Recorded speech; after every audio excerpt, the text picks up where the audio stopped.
We are Brightside Home Theater.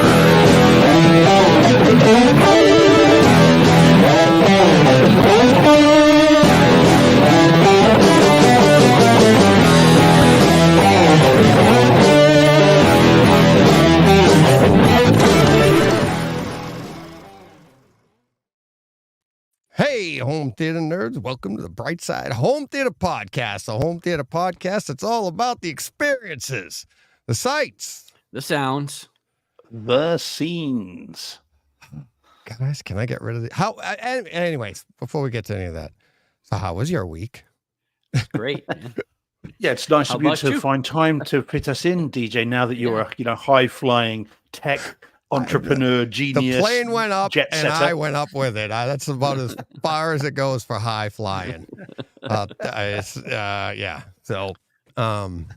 It's very good of you to find time in your busy schedule to fit us in. Thank you, Mr. Briggs. do you know what's so We are funny? not worthy. No, yeah, you are. Believe me. It's like, thank you, Steve, publicly for I watched the Open.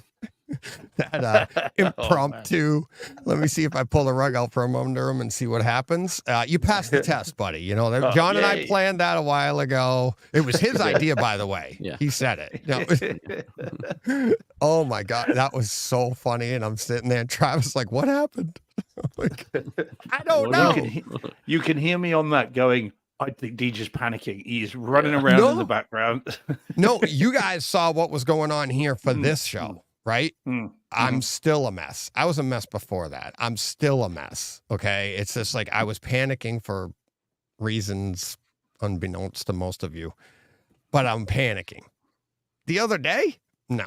I was just like, we'll figure this out. Travis and I are laughing. I'm like, try and get it on your phone. I was going to join through his phone at one point, and I'm like, whatever. I'm like, because it's like you got to let it happen. And I know the listeners are great and they know like I'm an idiot. So they just lean into it. But it was great. You and I were chatting for a while, Steve. And next thing you know, let's go live. Yeah, well, you can see the slight panic in my face as I realized that you've frozen in a rather compromising kind of facial expression. That And was it's my favorite part was like you were frozen too, but you weren't frozen. You were just like, yeah. Okay, what are we doing? Yeah, you're right. It's so funny. You're like, It was so great. But Jen told me when I got back, she was like, he did awesome. And I was like, all right, cool. Thank you. Well, I'll let you have the show back, Joe Dees, just because it's you. You can have it. I'm just going to have a drink over here. Loving the new background, by the way. I'm just disappointed that John doesn't have the the white bands and the ginger hair that we were expecting. So we didn't even. Great job, Steve. We practiced this one and the segue and rehearsal and everything. We didn't. It's like smooth. But check it out. This goes to the front of the show. If you'd like to read that, I can zoom in on it if you'd like. I can see it. No, I can read it. I can read it. So DJ, enclosed is the final version of the Fifth Element Brightside poster. My graphics guy really cleaned it up. I hope it inspires Steve to give it another shot. It won't. But I do realize hell hasn't frozen over quite yet. There we go. I do enjoy listening to all the podcasts every week. I've gotten a lot of enjoyment out of your recommendations. I'm thrilled you've brought back a focus to listener comments, as I enjoy those as well. My brother is starting to promote his movie and in planning stages for the next one. As soon as he gets a release date, he and I will come on Takeover Tuesday. He's very much looking forward to it. I'll send you the digital file as soon as I know you have received the physical. As always, physical is better. Nice. Yeah. The poster has deep blacks and really pops. I wish you luck. It must be, mustn't it? Yeah. On your theatre home build. Best of luck. Just push play. WV Brew, rather than say the name, Deej. Yeah, it's okay. He knows. Yeah, and it says, P.S. I like the Coneheads version too. That's what that says. And his autograph. Yeah. So that was pretty cool. Yeah, nice. So thank you, John. He emails me as John. We've talked about him in the past. So, thank you very much. I came home to this on Sunday. It was all packed up. So I happened to have frames of, I bought a couple of these frames that you just open the top and slide them in. Mm-hmm.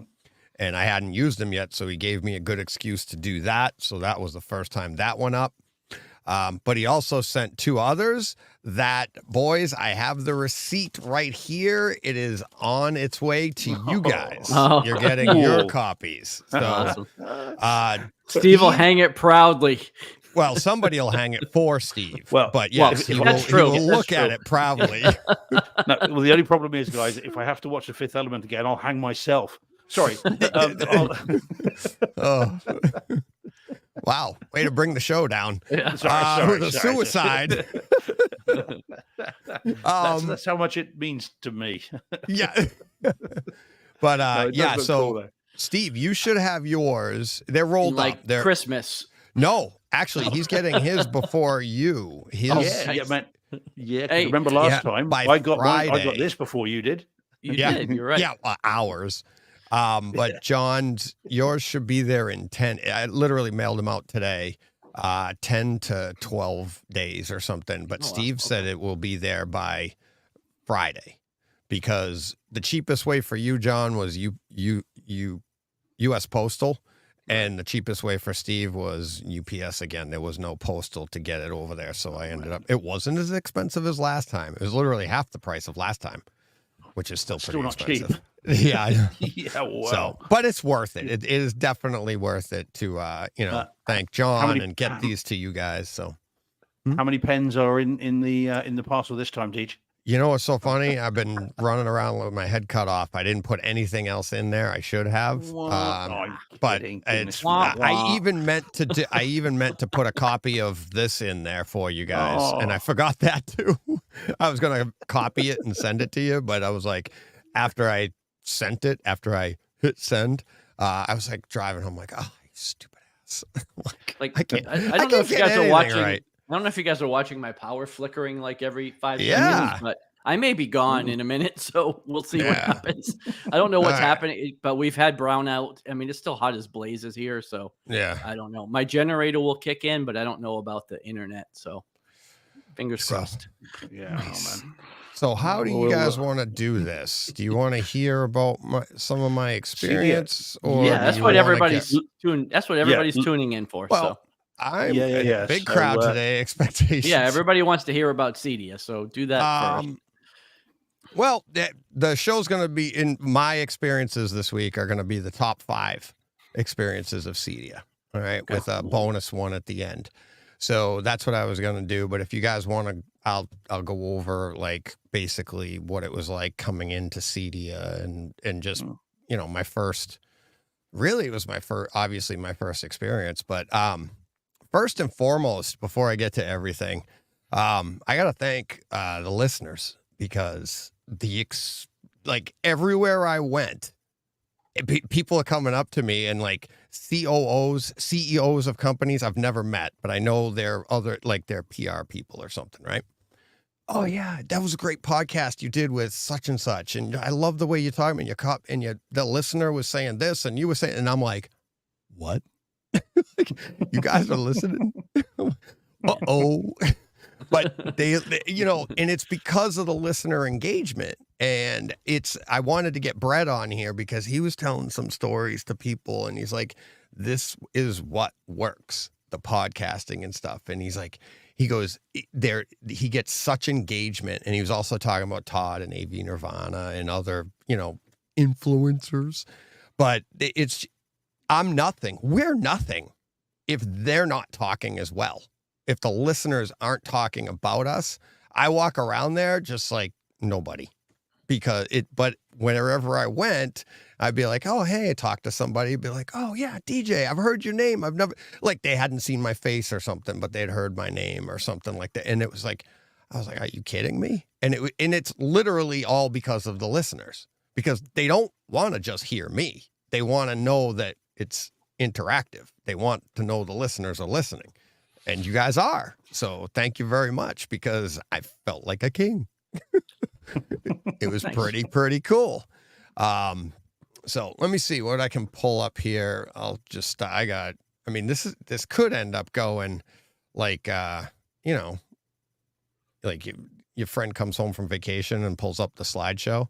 So here we are at the airport. Jen's packing. She's getting our tickets ready. And there I am on the plane. let's see. Now, of course, watching some Maverick. Had to. Doing all that. There's lovely Gotham, as we said before. We talked about Jen using her trusty pen. See that? Huh? Nice. All right. There's that quantum dot that we had talked about before. That's in front of the. There's a little lag. I'm looking here, but not at you guys, so I should look at that screen because I look up and it just changed. But yeah, that we can talk about later if it comes up. SVS subs. They're rack. This was all the first day when I walked in. There's Todd. Before I even, if for people that hadn't heard the live or hadn't seen my tweets, before I even walked in, we left, got up at 4:30 in the morning, flew out there, landed at like 2 o'clock their time, or it was 12:30 their time. We didn't get to the hotel till about 2:30. I step out of the hotel. I literally only had about 100 yards to walk, and I'd taken 3 steps, and I walked like right towards Todd. And I was like, and he ducked into a restaurant, and he didn't see me, and he ducks into a restaurant. Well, so he says. Yeah. No, actually. Yeah, exactly. I walk in the restaurant and he didn't run and hide. I came up behind him and I said, I like grabbed him on the shoulders and I was like, what do I got to do to get some AV Nirvana swag around here? And he turns around with this look on his face and he's like, oh my God. And he was like, and we just like immediately like shook hands and hugged and we're like, this is awesome. And then we like, oh my God. And we were chatting for about 10 minutes. And he goes, I just got to get something to eat. I go, well, if you don't mind, I'll get something to eat with you. And we just sat down and ate. And I was like, I didn't even get to see. He's like, what do you think? I go, haven't been in yet. You're the first person I saw. So that was really cool. And honestly, he works so hard and he's always on the go, like all of these guys. I was lucky to get to see him. Jen never got to meet him. And he was like, he was one of the people I really wanted Jen to meet. Jen met everybody else and never got to meet him because he's always moving, always on the go. So here's a demonstration over at Stewart. They have your matte white screen, your Phantom ALR screen. And that's basically a gray screen, but it's showing you how it can increase your black levels in an ambient lit room. You can see the detail and stuff there. And there's the screen right there on the far, the screen that I was talking about. It's on the far right. And it's that charcoal color. So imagine having that on your wall and then thinking you're going to get a good image. You're like, I'd be really annoyed with all the different colors across it, though. I'd want at least one color. It would drive me crazy. It looks like I'm setting my black levels. Yeah, exactly. It looks like a Spears and Munsell disc. The variable aspect ratio. Now you got variable contrast ratios. Yeah, that's funny. Kaleidoscape. And that's, I mean, looking at that rack is just, look at that. And I was talking with Joe yesterday, and I made the mistake thinking that they already had, if you see here, it's like, that's the 8 terabyte SSD terabyte. I was hoping that was the black one, and he's right. They don't even make the black C drive yet, the Strato C. So, but I just love how that looks right there, that black. It looks so cool. Kind of black. Yeah, it's so nice. I hope you were very careful, though, Deej, when you went back to the hotel room and saw Jen and said you'd been admiring someone's rack. Yeah, because I suspect that could have caused all kinds of issues. Yeah, I appreciate that, Steve. Always bringing up the obvious and sensitive. Oh, geez. All right. Onward and upward. Actually, let the record show it's not just me. Nice rack. Yeah, I know, but that's in the chat. Okay. All right. This one here, that's Larry from SVS. And this is another one of those cases where I walked up and I was like, hey, and I'm like, the door was closed. And they shuffle people into these demos and like, go ahead, go in and sit down. And then Nick saw me across the way from their thing and he's like, get in there, DJ. I was like, oh, okay, all right, sorry. So I go in, I sit down in the back corner, as you can see where I'm sitting here. And Larry's in the middle of doing his demo and he looks over and I was like, I was there for one reason. I was there for the Teenage Mutant Ninja Turtles demo that he had talked about on the show and how he demonstrated it. And he's doing some concerts for these young kids in the front here. And I say kids, they're probably in their 20s or something. And then he saw me, he wakes his way over to his DVD, his Blu-rays, and he slipped it in. The next one up was the Turtles. And I was like, oh my God. And if he didn't do that specifically for me, I don't care. I'm thinking he did, because it was awesome. It was, they went down to, like I said in the live stream, 15, 13 hertz. And the place shook, and you can see, like, right behind Larry's legs there, that's one of the 16 ultras. Okay. And you see that banner right behind Larry. It's like those things just go on both sides. There's one on each side, and they just, when the bass gets going, those shake, the walls vibrate. It's awesome. It's a great, like, vibration experience. I mean, really nice bass in there. And like I said in the live stream, no excuse, John. They don't even have a roof. So you just got to get 16s at the front of your house, and I guess blow Lydia right out the front window. Yep. I guess that's what has to happen. Oh, it really was amazing. Not to mention the sound around you too. And like how it, like, I mean, even without overheads, and they had them high on the side, you got a really good experience in there. This is the behind the rack of at the Gramani room, and this is how everything is connected just through Ethernet. So it's, I mean, you got one HDMI into the source from your from the Kaleidoscape, and that's it. And then this is the next morning here, and this is outside the I keep calling it the Gramani room, but it's like Storm Audio, Seymour Screen Excellence, as you see in the picture, Gramani row 1 seating, all that. But Brad had invited me to this press conference. It was at 8:00. It was before they open up. And this is kind of where I'll tell the listeners and everything, this is where I kind of learned my role. Everybody was really nice to me, and they were including Giles McCoy I was standing next to, and I was like, oh, hey, how you doing? So I had a great conversation with him. And he helped me out a lot too that morning. And it was like, everybody's like, get up front. I was like the new little kid. Everybody wanted me to get the experience. And I mean, other influencers, people I didn't even know. And they're like, come on, get up here. And I'm sitting there with an iPhone, and they've all got this professional gear. And I was like, but these guys are all doing it, and they're doing it so well. And like I said in the live stream, I'm like, go to Giles' channel and you'll hear and see everything that I want to be the fly on the wall. And that's what I was saying to Giles later. I was like, I don't need to redo what everybody else is already doing there. You can find that on the internet. I'm trying to find a different way for us to bring a value to us, to this channel, right? And be that fly on the wall and listen and everything. So I kind of step back, and as you'll see, as my pictures get going here, you'll see as I like fade to the back and everything. This is all just us meandering around and getting ready for them to do their little press conference and announce and everything like that. They got an award. Now see, everybody's up there, and I kind of slipped to the back. I made a video out of that, but there's really not much there. But you know, I kind of leaned in on a few, but yeah, everybody was really cool. It's amazing what you can do with an iPhone and zoom in. It's pretty cool. So that was that. Then we get inside, and this is where I got is this my first demo? I think I saw it the day before too, when I was there. But yeah, we did the demo inside the room. This is the Gramani room, and it's really, really an amazing room. There's over $500,000 in equipment in this room, and it's just, I mean, there's Travis over there. He's filming a ton of stuff for this. All their speakers, all the Gramani speakers are behind that panel there. It's all, and their sound treatments. You can see they have their playlist ready to go. Of course, nothing would be complete if you didn't have a Maverick clip.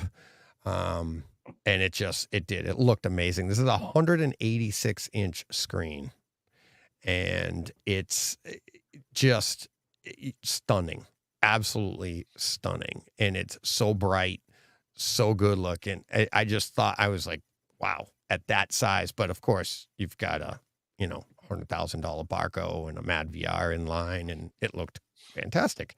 The sound, absolutely amazing. I tried to get some pictures. You really can't see. I think they come up later as we scroll through. I tried to get some pictures of the placement because it's funny. I the day before this, I happened to be there, and Anthony Cremani was walking around, and Brett introduced me, and I chatted with him for like, I don't know, 5 or 10 minutes. Great guy. And Brett's like, he's, going to come on the show. And Brett's like, when you get him on, that's a marathon because that guy can talk. And I'm like, okay, cool. But I wish I had a chance to ask him about like the overheads and stuff, but I hadn't really noticed it at the time. And then as I went through different rooms, I started to see the placement of Atmos speakers and stuff. And it was funny that Mike asked that question in the live stream because Gramani had said stuff in the past where he likes them all in a row. And that was the way Dolby liked them placed. Okay. So it was like wherever your, say, right front channel is, you would go right down the room in a line, like, boom, that's where you want your overhead. So whether you have 2 or 3 or whatever.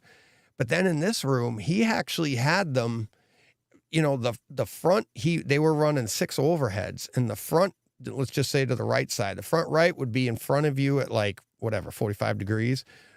The other one, the middle one was like right to the side of you, but closer to the wall and pointed at you. And then the rear was, so it kind of made like a little bit of a V like this, like front center. Yeah, let me do it on the camera. Center channel.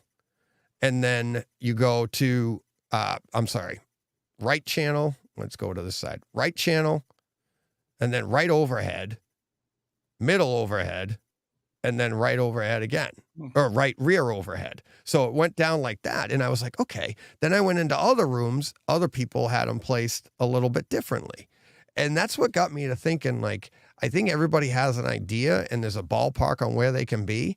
But for us, where we're not in, like, they literally built this room for this, right? And we'll get to the Trinov room too. But they can put they designed this stuff to put it exactly where they want to put everything.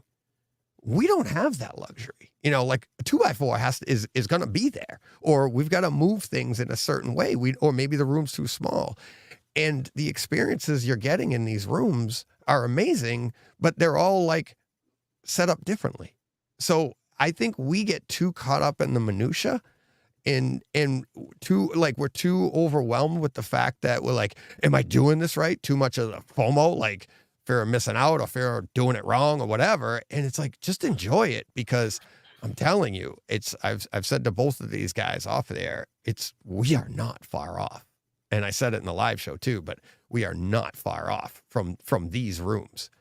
And to be honest, and I said it with Joe yesterday in today's Takeover Tuesday, the money goes to the size. That's a 186-inch screen. That screen alone, that screen was $68,000. So it's a lot to get these things that big and that kind of a quality, right? So let's see what else we got. More of these. I don't know. I take pictures of Maverick. Sue me. Back row. I sat in those seats. Those were the seats that Joe, if you listen to today's Takeover Tuesday, Joe and his wife sat in those seats with me for the final demo on Saturday that I did. My wife actually sat in the seat. You can see this row, the row in front here, the leather seats. My wife sat in one of those, the exact same seat I had sat in my first demo in there. And it was off to the side. You were the last on the end. But the way it's balanced, and like I said to Joe, we were in the back, nothing was overpowering. Like you'd think you'd be drowned out because you were close to the wall. Nope. It was really good. Yeah, she really enjoyed it too. These are more pictures of them hanging out. They're about to get an award here from, I believe it's, let's see, who's this? AVS Forum. So they're about to get the award from AVS Forum. Let's see, move on to the next one. And there they are accepting the award. All right. And this is the partners that were in that room: Seymour Screen Excellence, Gramani Systems, Storm Audio, Row 1. Let's see, and we'll get more of that. Two handsome devils just hanging out. And this thing here, I don't know, John, did you see any of my stuff on this? Did I mention this to you? No. Yeah. This is a garage. This is for your garage. Oh, yeah. that whole thing goes. See the roof on it? That Yeah. goes down, and the top of it is like looks like concrete. So that sets so your car goes into the basement, and then you can park your car on top of it in your regular garage. And I was like, Oh wow. yeah. I was cool. like, the last time I saw something like that, I thought Ben Affleck was standing next to it as Batman or Bruce Yeah. Wayne or something, you know? I'm like, I've never seen one in real life. James Bond or Batman. Yeah, exactly. Exactly. And I thought it was cool that instead of like on their little display, I didn't take a picture of it, but they have a little display case over there with a model in it. And that had a Lamborghini.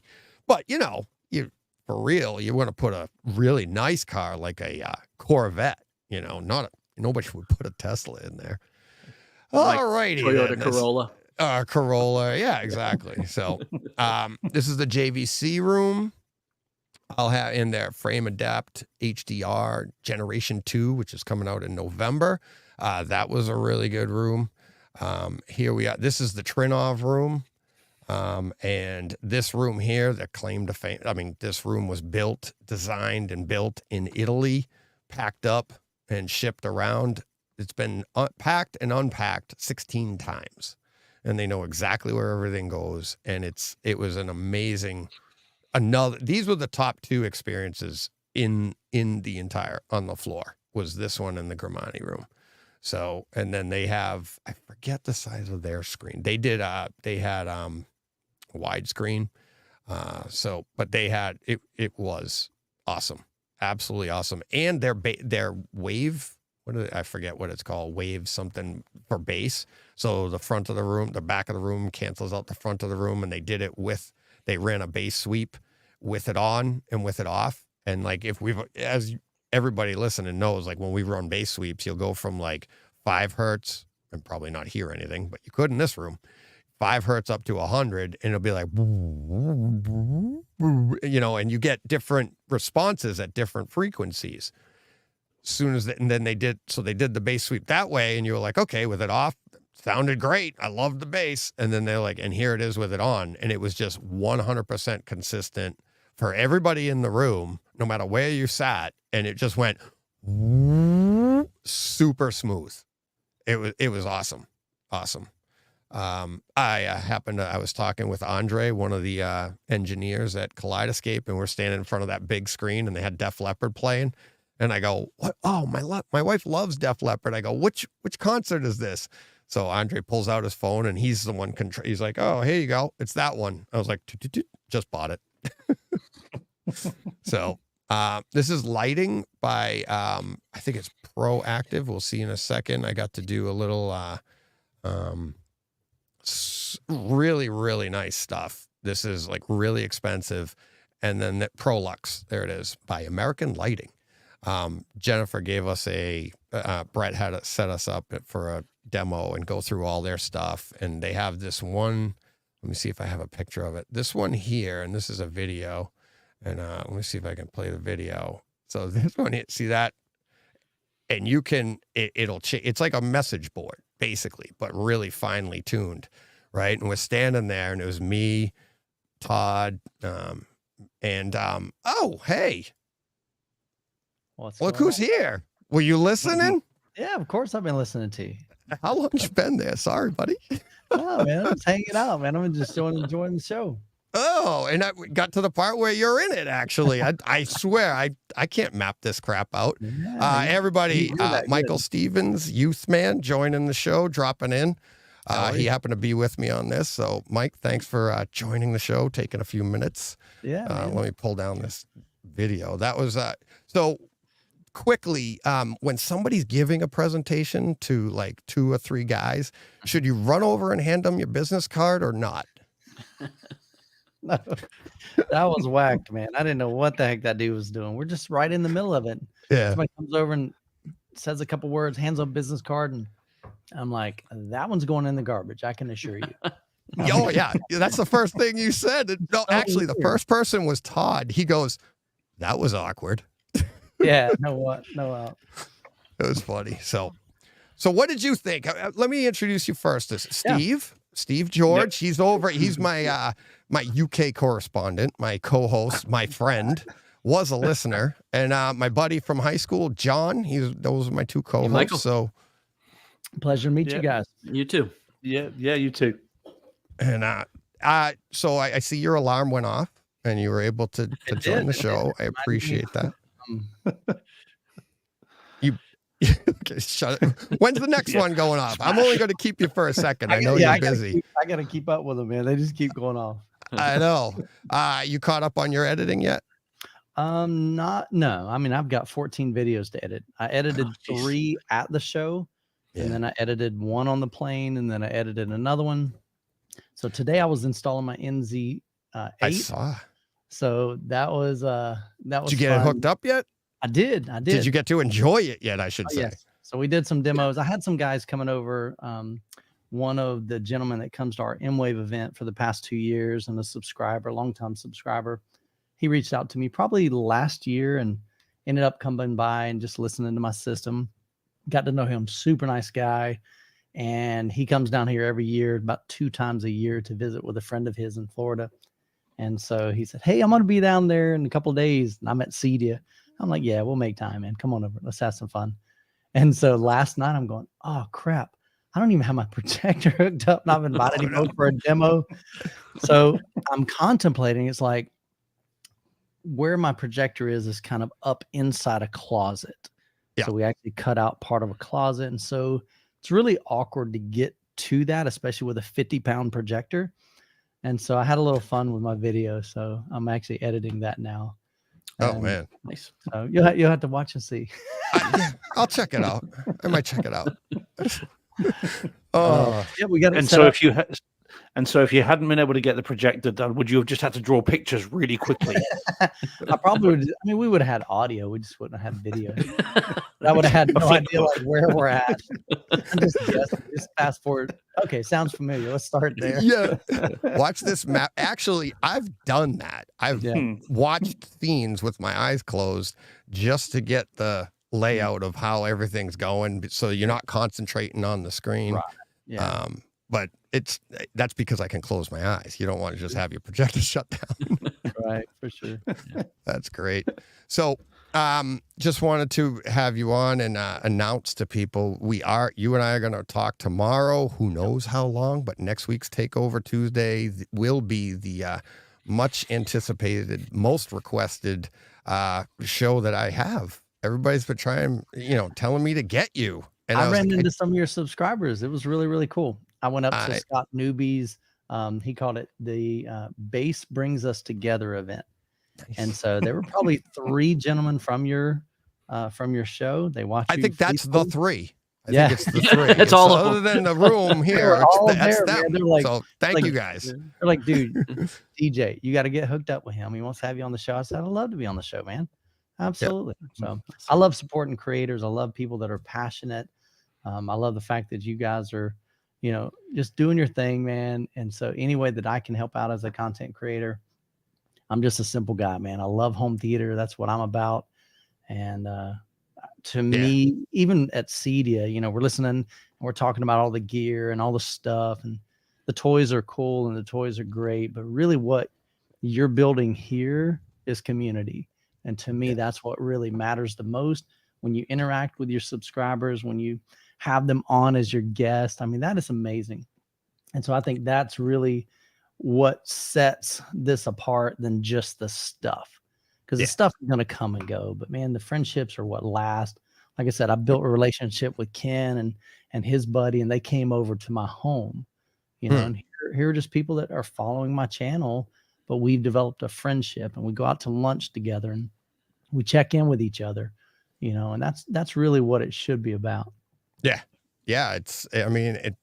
Talking about passion though, just meeting, I literally only knew you for about half hour, actually longer than that, but I talked to you for probably, 20 minutes in the few hours that we knew each other. And then you come over, you say goodbye, and what was it, Joe, your cameraman? Yep. And he's like tapping you on the shoulder. We gotta go. We got editing. I know, just a minute. And the two of us were just like, so I'm like, you were asking questions. I was asking questions, but it was just like, it was like 2 new pieces of information. And both of us were like, I just want to know more. And they kept, we've gotta go, Mike. Well, he's thinking, I know. okay, Michael, you have contracted with brands to do a same day edit.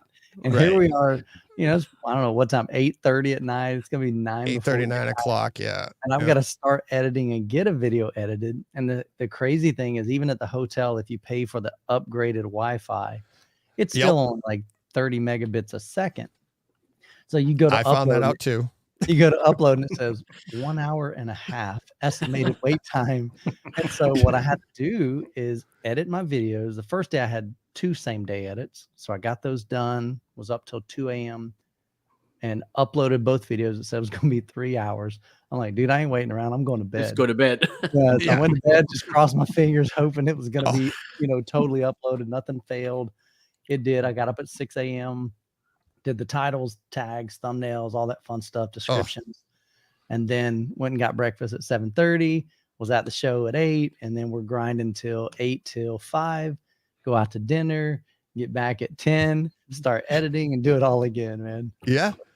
Yeah. That's CEDIA in a nutshell for me, man. It's a hustle, but it's a blast, man. It's a lot of fun getting to see everybody. And I had guys from India. He's like, hey, dude, I watch your show from India. And I'm just like, that's awesome, man. Like I said, the people's what matter. I have a few listeners from India. PK has been on my show from India. That was a fun one to organize time-wise, right? Sure. And then, like I told you, we're going to do the 24-hour podcast, home theater podcast, and it'll be great having people around the world in different time zones to be able to come over here and be like, all right, it's 1 a.m. here or whatever. But and Steve's 5 hours behind it. What is it over there right now, Steve? In the future, it's 20 to 11 at night here. Yeah. So I'm always in the future. There you go. Yeah. So 20 to 11. Now we call that 11. Yeah, you'd call it 10:40, I suppose. Yeah, 20 to 11. Yeah, 22. Okay, not 23. See, I can't even get that right. Yes, it's but Michael, thank you very much. I don't want to keep you too long. I look forward to it, fellas. Just want to stop in and say hi. Yeah, it's great to meet you. Awesome. Man. Yeah, nice to meet you. Yeah, thank you. We'll chat tomorrow. We'll try to keep it short. Yeah. You don't know DJ that well yet. You will. Michael, the best advice I think I can give you is bring a sleeping bag. It'll You're be a long one to talk, but all right. All right. Well, we'll touch base tomorrow then. All right. Thanks, Thank Michael. Later, Later, buddy. Cheers, Bye. All the best.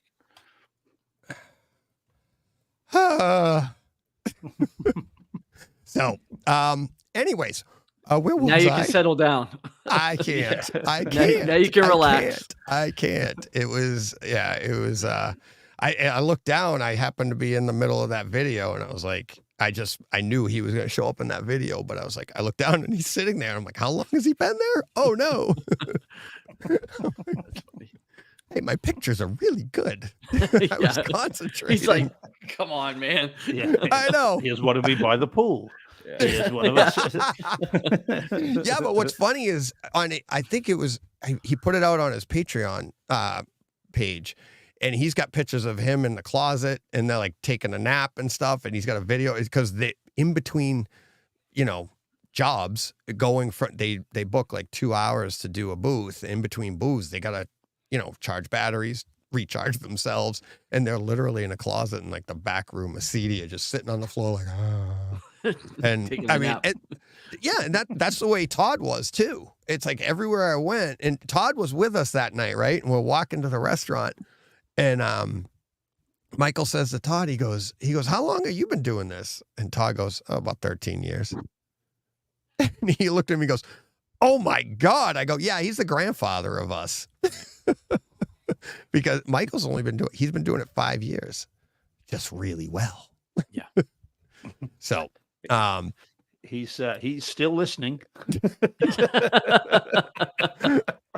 Don't tell him. Whoa. Yeah. Well, you're out now. Yeah. That's great. But no, and I thought that was good. It was fun that he's doing stuff like that. And he was saying the same thing. He's like, they like, and I've done that in the past. That's why, Steve, you do it. You take the pictures of your setup, and people like to see that, and you want to give a little bit something more than just yourself. And that's kind of what my Takeover Tuesdays are. Like, Michael and I will talk tomorrow. We'll talk home theater, but I want to get to know him. you know, and the what makes him tick and how he ended up doing this crazy thing we do. So, but yeah, it'll be fun. Yeah. So, all right, let's see. Let's get back to, we'll skip that video there, but yeah, so that's it. That's Joe, his cameraman, getting the video of that, you know, and he's great. If you watch his that's videos, your next step, is to get a cameraman. I don't have a camera. You volunteering, John? You going to be there? Or I mean, I hey, you know, for room and board, I'll be there. Yeah, I got a guy walking around like this because I haven't supplied him with the camera yet. But okay, Deej had a iPhone cameraman. Yeah, Deej had a cameraman. It was himself, just holding the iPhone. And there's my lovely wife back at the hotel. She was super amazing because I was pretty much gone the entire time. I got her in on the last day, but she met a friend out there and stuff. But this was the night that I was going out with, you know, Michael and the group and Brett and all, you know, all these, Chris Seymour and everybody, and just hanging out. And I'm like, this is where I'm heading. She was like, cheers. I was like, yeah. So, and there is the group. That's the, we've since named ourselves the bad boys of CEDIA because we got kicked out. Oh, so, yeah. So what ended up happening was, we were all going to the Seymour Gramani booth, and we were going to have this whole thing where we were going to be able to get a demo. Giles was supposed to be there, but he had a family emergency, so he wasn't there. But it was going to be us, Anthony. Obviously, you see Chris on the end there next to Brett. So as you go down the room here, it's Chris from the left to the right. Chris, Brett, Michael. That's Paul. He's a great guy. He's kind of like what Brett does. He's PR, and I mean, awesome guy. I knew him for I just met him this weekend, right? And it's like everywhere I went, I was wearing this, so everybody recognized me. Plus, you got your name badge on. But the last day, I'm just in a t-shirt and I got my hat.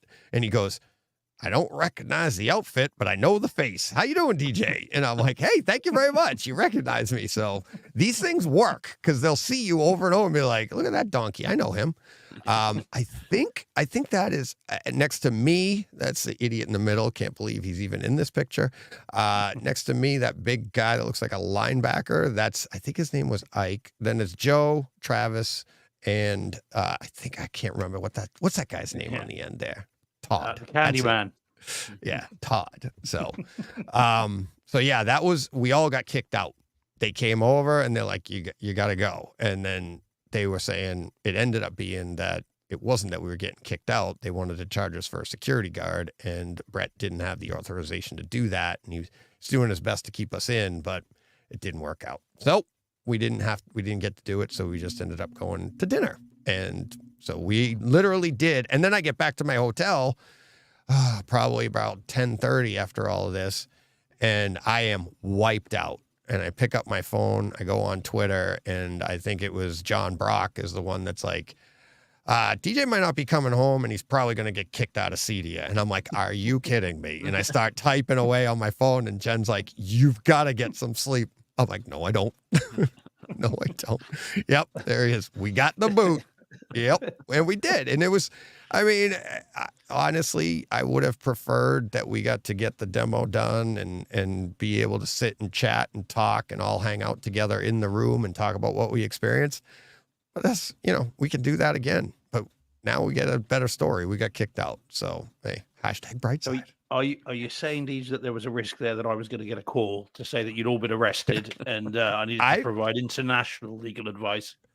Luckily, there were no videos running, but I was in the back. You could hear it if somebody had a video going. I'm like, I got my number. I got a hotline.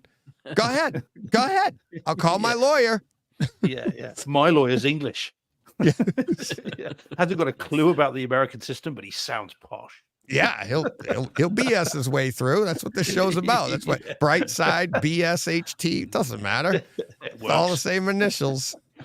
So, all right, let's get to. All right, we got some more of these. Some reason Todd didn't want to lay across the table, so we were going to with do an apple that. in his mouth. Yeah, well, no, we weren't going to do that to him. Wow, you guys are on What fire have you been today. watching? I know. All right. Yeah. So, yeah, he's on the end there. So he was the last one to join the picture. He's like, where do you want me? And I'm like, lay across the table. Like, he almost did. Yeah. So here's the flagship 98-inch 4K Ultra HD HDR. This is at Sony. This is the next morning. Oh, this is, is it the next morning? Oh, yeah. So this is the next morning. We're at the Grimani Systems here. I'm taking Jen in to be able to see the booth. And here's Michael talking to Anthony Grimani, and he's got that video coming out, and he's saying it's going to be like 45 minutes long. It's because Anthony's just talking and lots of great information. And while we're watching this, we were in line, and Brett comes over and he goes, do you want a few minutes with Anthony? And I was like, no, I'm good. I talked to him the other day. I don't need it. I'm like, I'm cool with that. And it's fine. It's good because we went into the booth. We did our whole thing. We come out. I was talking with Chris. Jen was talking with Chris and, Chris Stewart, that is. And they were still going. They were still going, just chatting away. We're back inside the booth, and I'm trying to get some pictures, but you just can't, of the overhead speakers to talk about what we were looking at, what I was saying before. That's a video. There's me, Joe, and that's Brett. Pretty cool picture because Joe noticed that yesterday. I think he said it in the podcast, but we each have the different badges. So, Brett's, conference for Joe, editorial press, and then the other one, whoops, where'd it go? And Brett's the, what do they call it? I forget the term. It's exhibitor. Exhibitor, yeah.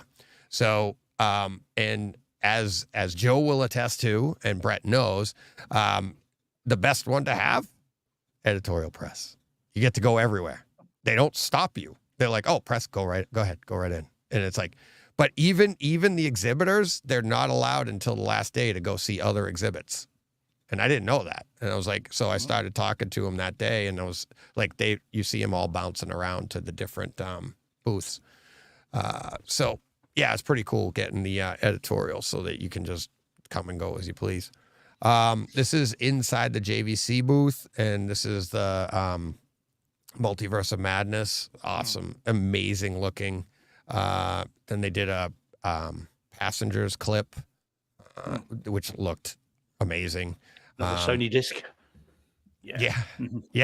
Great. In the Sony room, same thing they did, and I'll talk about the rooms when we get to it. But yeah, I didn't get any pictures of the 8K because I'm like, oh, what's the point? It's like it's gonna look nice on the picture, but it does look absolutely amazing when you feed that 4K that JVC NZ9, you feed it 8K material. It's like stunning how good and how crisp it looks.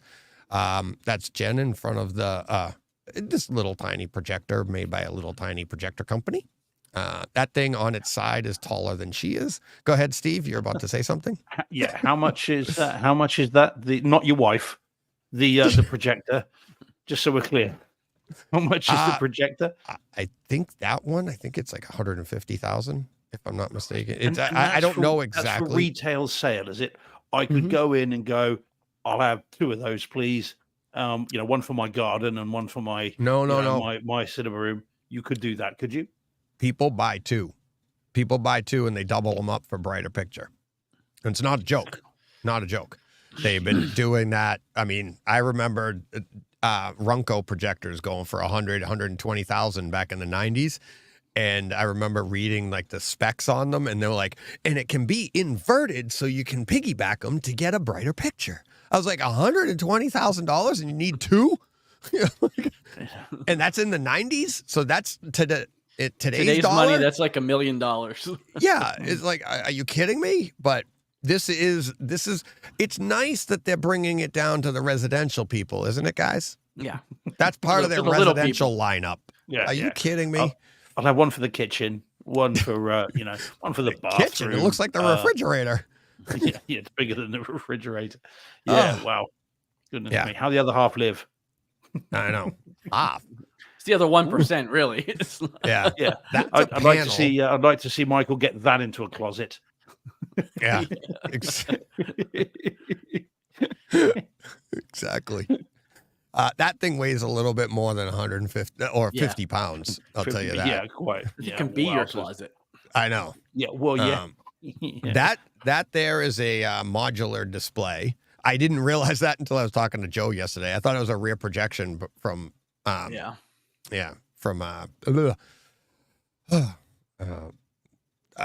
Barco. See Mhm. my head. But yeah, so that's and it looked awesome to me. I didn't see any bezels, but I guess if you get your face right up to it, you can actually see the bezels or something like that. And like Joe was saying, it's because they were upset because the walls weren't stable enough to actually keep it tight. But I honestly, I'm not kidding. Listen to the show. From Takeover Tuesday today. I thought it was a rear projection. That's your there's my- house. Yep, that's my house. My little dog there. He's sad because we've been gone for a few days. And then Jen and I headed out to the Rockies, Colorado Rockies. Nice. Yep, Dumb and Dumber Rocky. headed west. So we got some pictures of that. I'll just scroll through quickly. That's what we did, but I kind of did owe that to Jen. And where we were going, as I tweeted out, she sent the Overlook Hotel. the Overlook Hotel. It's called the Stanley. So they have that statue there, which is really cool. And there we are. I actually am in a better mood than that picture shows. I felt bad afterwards. I was like, "Ooh, why aren't I smiling?" To be fair, Deej, if you got there and you started to feel a bit angry and upset, that there's something about that hotel. It has that I'm effect like, on people. why are you taking me here? Red rum. They have those mugs for sale in the gift shop. Tell this me you is bought us. 12. Yeah, no. Oh, come on. It's not Bloodshot. This is us in the maze. It's not exactly the same as the movie. No. Another statue out front. More images. So that's Stanley, I guess, who it's named for, and then some shots from inside the hotel. Oh, I thought it was Stanley Kubrick. I did too. I figured When you that's kept saying I just Stanley, thought that's thought what, it was yeah, Kubrick. yeah, No, yeah, no, yeah. no. Because Surely wasn't he that's why they filming? called it the Wasn't Stanley. the first one him Yeah, filming? Or yeah. Yes. Gotta be. Okay. So Yeah. it's gotta be Kubrick. Well, this is F.O. Stanley, 1928. So Oh, that's not a very nice thing to say to Stanley. I'm just reading the script here. If you're watching the audio only, I didn't make that up. Oh God. All right. So yeah, more pictures. Did they shoot? And They didn't shoot the interiors there, though, did they? Those would have all been shot on a soundstage, presumably. It's only the exterior I don't know. that they used the hotel for, didn't they? No, I think they shot a lot there because they were there for like 5 months. We didn't do a tour, but I overheard the tours as we were walking through, and they were there for like 5 months. So I'm not really, I can't speak to that 100%, but I don't think you'd be there for 5 months just shooting some exterior shots. No. Unless you went out Well, early and waited for a snowstorm. Stanley Kubrick is very exacting. Yeah. Here's our rental. Lovely, beautiful Acura RLX. I would keep the plate off with like a bullet hole in the windshield. Oh, nice. That would be Wasn't a illegal in bullet the hole. UK. Yeah. It's not a big thing here either. But yeah. So, and then this is thanks to I put this one in because of Brett and how I happen to be oh man, we're not even close to done. I happen to be see you can see on his thing there, it's got his logo here, Market Maker. That's his company. And he gives these out to people, and it's one USB in, and it's got all the different 3 different connections on the end of it. And we were laughing because I was handing out my pens. He has pens. He has these things, and we're all handing them out at dinner that night. Or the two of us, I handed them out to everybody. And here I am telling everybody, like, did you get any good swag? And then everybody at the table is like grabbing stuff off the table for the swag. It's really funny. So I told that story. I told everybody, I'm like, hey, anybody worth anything doesn't have to give out swag. And I'm like, that's why I'm giving it out. I mean, John, again, John's just jumped in to say it was all shot at L Street. John Thompson, which is the studios in London. and cool. which Stanley Kubrick loved Elstree because he shot loads of Eyes Wide Shut and stuff there as well. And because I was there when he was shooting that. But John, if we're talking swag, at the What Hi-Fi show in March, John and his compatriots had bags full of swag, including wine. I think, John, wasn't it? No, that's Anyway, that's my kind of yeah. swag. Yeah. Oh, yeah. They were all armed to the teeth with this stuff. I got there late. It all Yeah. gone by the time I got there. But yeah, they had loads. Yeah. So, speaking of, I can't really say, but I had a great conversation. This wasn't a room.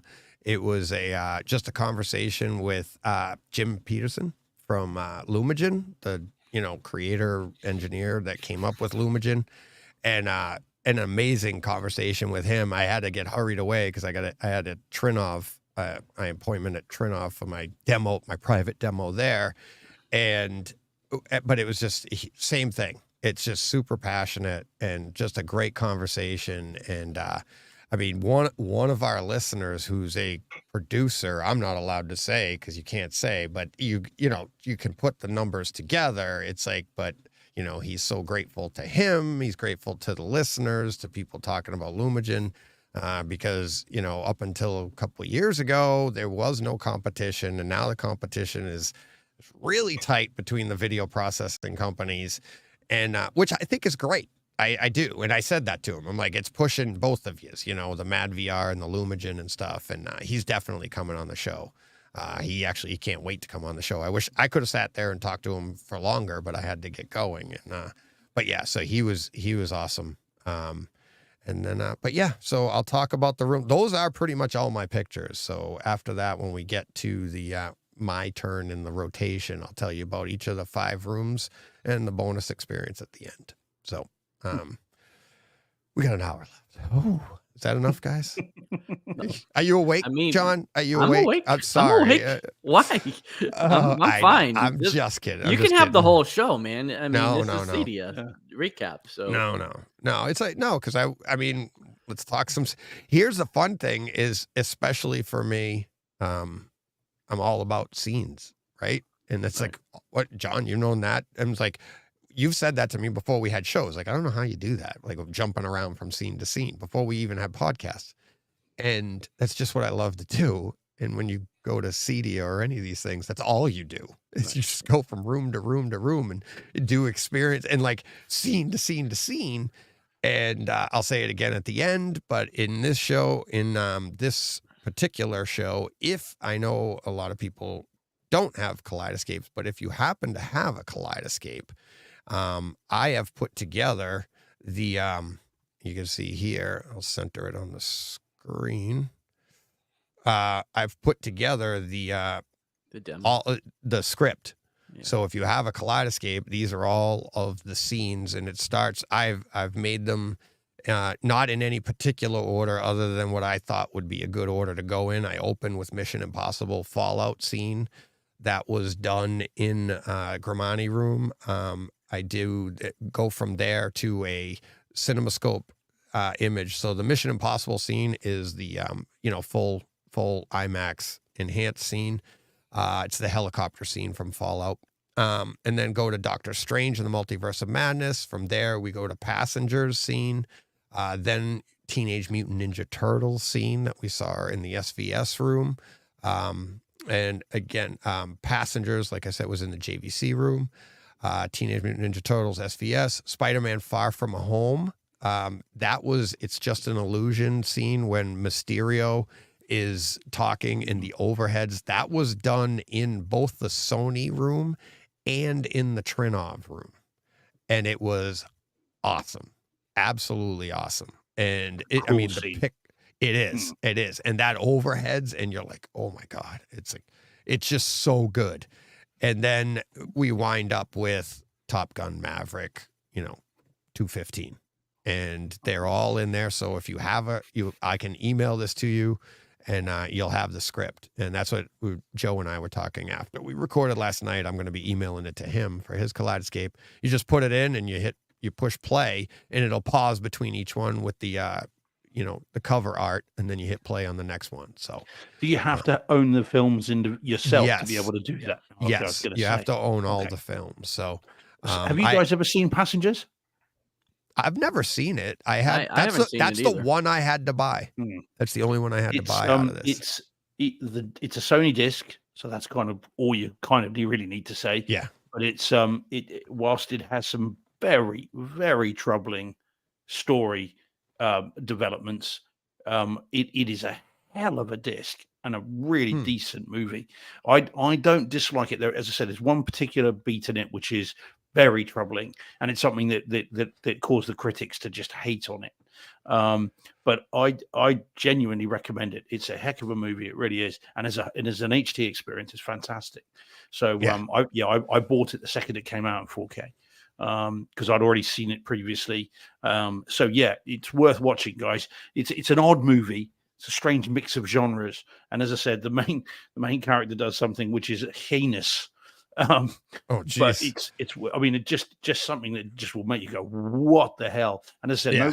very few critics could get beyond it, and so hated it because of this. But I recommend that for anyone that hasn't seen it. Now Pick I'm it up. It'll be intrigued. dirt cheap on 4K. Yeah. Well, John, I have it. There are conversations to be had Yeah. about the decision that Chris Pratt's character makes in this film, which is just like holy flip. Yeah. So yeah, seriously, give it a watch, guys. It'll be dirt pick cheap it in up. 4K, John. You'll be glad about the demo experience. If nothing else is worth getting it for. But yeah, Yeah. to discuss what decision this character makes, would be is an interesting one. It's saved on my to buy eventually list. So I'll see how I'm much sure it is. it can't be much more than about $10-12 now. It can't be because it's because of the critical reaction to it. It's just dirt cheap everywhere. How much was it on Kaleidoscape, Deej? I honestly don't remember. I was He just just like, hit buy spy. He just hit well, spy on everything. I just had to buy it. I don't know. It could have been cheap. I could check my emails. I don't remember. Well, like I said, I do recommend it. It's a movie that is, I think, unfairly maligned once you get beyond this decision it's made. It's actually two decent actors, obviously Chris Pratt, Jennifer Lawrence, and it's mainly the two of them, and then Michael Sheen is in there a little bit as well. Interestingly, playing a riff on the barman in The Shining. So it's got all kinds of things. Worth seeing. Yeah, I did I'm not hear sure that if you'd want to part watch it that with the you other just said. half. Yeah, I don't know if you'd want to watch it with the other half because the other half will be like, that guy's an absolute Yeah. a-hole. So, Yeah, I'll watch it alone. yeah, kind of, yeah. but yeah, no, it's the scene was really good. It's especially in the picture on it. That, like I said, that was the JVC room, and it was a stunning picture. The way it's the scene is the airlock scene, Chris Pratt, the airlock, ventilation, so you know what it is, and you've got the fire, you've got the the white light of it, and I think that's why they were using it for the white light around his helmet and stuff to show like the brilliance of that and everything. And then of course when he's in space, the black levels and stuff. So it was really, really good. Yeah.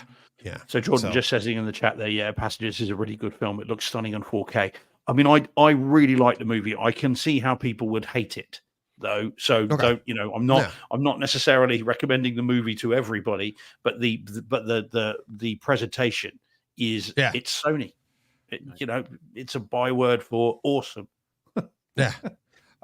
We got really cool. John. I thought this was worth mentioning in case he wasn't there earlier. He's like, loving your Fifth Element poster, DJ. Yeah, we mentioned it at the top of the show. That was given to us by John Mensor and his brother. If you Google, oh man, I forget his brother's name. Not Google. Go on IMDb and look up Mine 9, MINE 9, and that's his brother's movie. He's got another movie coming out. I featured Mine 9 on this show a couple of years ago, Steve, something like that, when I first met John. And it was what I love about John is when he's super passionate like we are, but he uses two names. I think he actually has three names in different correspondence on the show, which is so important when you're starting out podcaster because you think you have more listeners than you do. It's just the same listener with all these different names. So it was really 3 cool. separate reviews on Yeah, on and- Apple podcasts. And when I first started like Takeover Tuesdays and I was reading listener comments, I would be like, John says this, WV says this. It's like to try and boost the numbers because I'm like, the last thing you want to do is put it out to everybody that you're going to do a show and then be like, all right, everybody get your letter, your stuff in here. And then it's, okay. Yeah, we're here to do Takeover Tuesday, but nobody else is. So, but yeah, so he made that for us, then had them printed, and I shipped them over to John and Steve. So theirs are on their way. But yeah, he's WV Brew on Twitter if you want to hit him up, John. So, but thank you very much, John and John. The Johns. John. Okay, How many easy Johns? on that one. Johnson and Johnson and Johnson and Johnson. Let's see. Okay. What else? What do we want to do? Oh boy. Why? let's Okay. do movies. Let's go to the movie. All right. My Let's go screen. to the Let's all movies. let's All all right. go to the lobby. Let's, there we go. All right. Let me find your images here for you guys. So a little bit of lag here as I get used to this new system we have, but there is no show prep. All right. We're just going to go right down the line here. So tell me if you've heard this one before. Nope. Okay.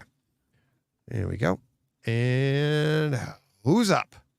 Okay, all right, that's my one then. And I'll be okay. quite quick then. Oh, we've I was got like, quite a I bit can't to see get it. through. All right. Yeah. Oh, it okay. didn't come up for you, John? No, it did finally, but it took a Oh, second. okay. Okay. So this is relatively quickly then. This is The Last House on the Left, the 2009 remake of the Wes Craven classic. And this was written by friend of the show, Carl Ellsworth, who appears on the disc. He's actually interviewed on the disc. And Carl, at the time that I bought this and saw it, had not had his copy and had not seen it yet. So I got to sort of give him the heads up as to how good it is. It's on 4K disc. It's an Arrow release. It's in DTS HDMA. So that's the same audio track as the Blu-ray. So the audio upmixed to Neural X is still, is great, but it's the same as the Blu-ray. The video is where this is at, and it's the video for the reason for which you'd buy it. Now, I better be clear, and again, I'll do it quite quickly. This is the theatrical version only in 4K. There is an unrated cut, which comes in the set, but that's on Blu-ray. And I can tell you, you can read between the lines, but I'll tell you now, the filmmakers, all right, prefer the theatrical version. The unrated cut is not one the filmmakers particularly like. So I suspect that's the reason that you've got the theatrical version on here. It's got a nice introduction from the director, a really detailed and actually very candid introduction from the director as well. And then the movie starts. Film's great if you're into this kind of thing. Okay, it's got an unpleasant rape scene in the middle of it. There is then a sort of rip-roaring rampage of revenge. And if you like those kinds of sort of exploitation type movies. Let me bring some levity. Is there a pleasant rape scene? Well, but there are degrees to it. There are some where you get a cutaway and that's it. Dead. And Nobody wants. No, yeah. But there are some where you cut away, and and it's implied, and then there are movies that show it. And this is a movie that shows it. Oh, yeah. Albeit graphic you'll see scene then. Yeah. Yes, it is. It is. There's no getting away from that. Okay. But there was in the original. This is a remake. So now the 4K image quality on this, bearing in mind I only watched the Blu-ray recently, is very nice indeed.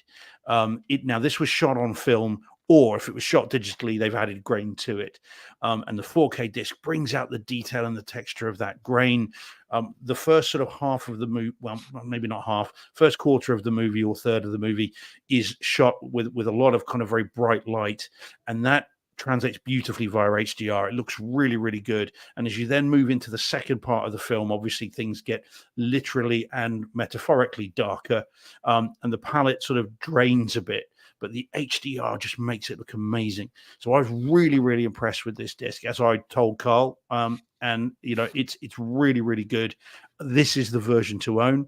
I've had some conversations on Twitter about people saying, "Oh, it's not the unrated cut. I'm not going to bother with it." I think that's a mistake. Personally, if you really, really like the movie, if you want it to look as good or as best as it can, this is the set to get. But you pay your money, take your choice. All right. Awesome. All right. Do you think I would like this? Yeah, well, it's not supernatural. It's not silly. It's done realistically, if you know what I mean. Oh, okay. It depends, mate. Do you like your kind of the thing with these movies is you have a horrific scene. Yeah. And the idea is setting up the motivation, right? Sitting through that gives you permission to then enjoy the comeuppance that comes after. Yeah. And if that's a la something John Wick. Well, yeah, this is worse than that. I know that, but that's what they do. I mean, the entire John Wick series is based off of killing a puppy. Killing a dog, yeah, quite. And then you're just like, go nuts. Yeah. So this is the problem. But the thing is, you've got to be aware. Right? Exactly that. That's exactly what this is. So. Yeah. So as long as you can get you can get beyond the rape scene, and again, it's no surprise. I mean, it's a remake of an older film. Okay. Then I think it's worth seeing. And it's not just the daughter, it's the parents who get vengeance in this. So there's a bit of that in there as well. I think you'd be like, look, as a protective dad, you're going to be thinking, I'd bloody well do that as well. Oh yeah. So if I had to, there's some vicarious enjoyment there. Yeah, quite. Yeah.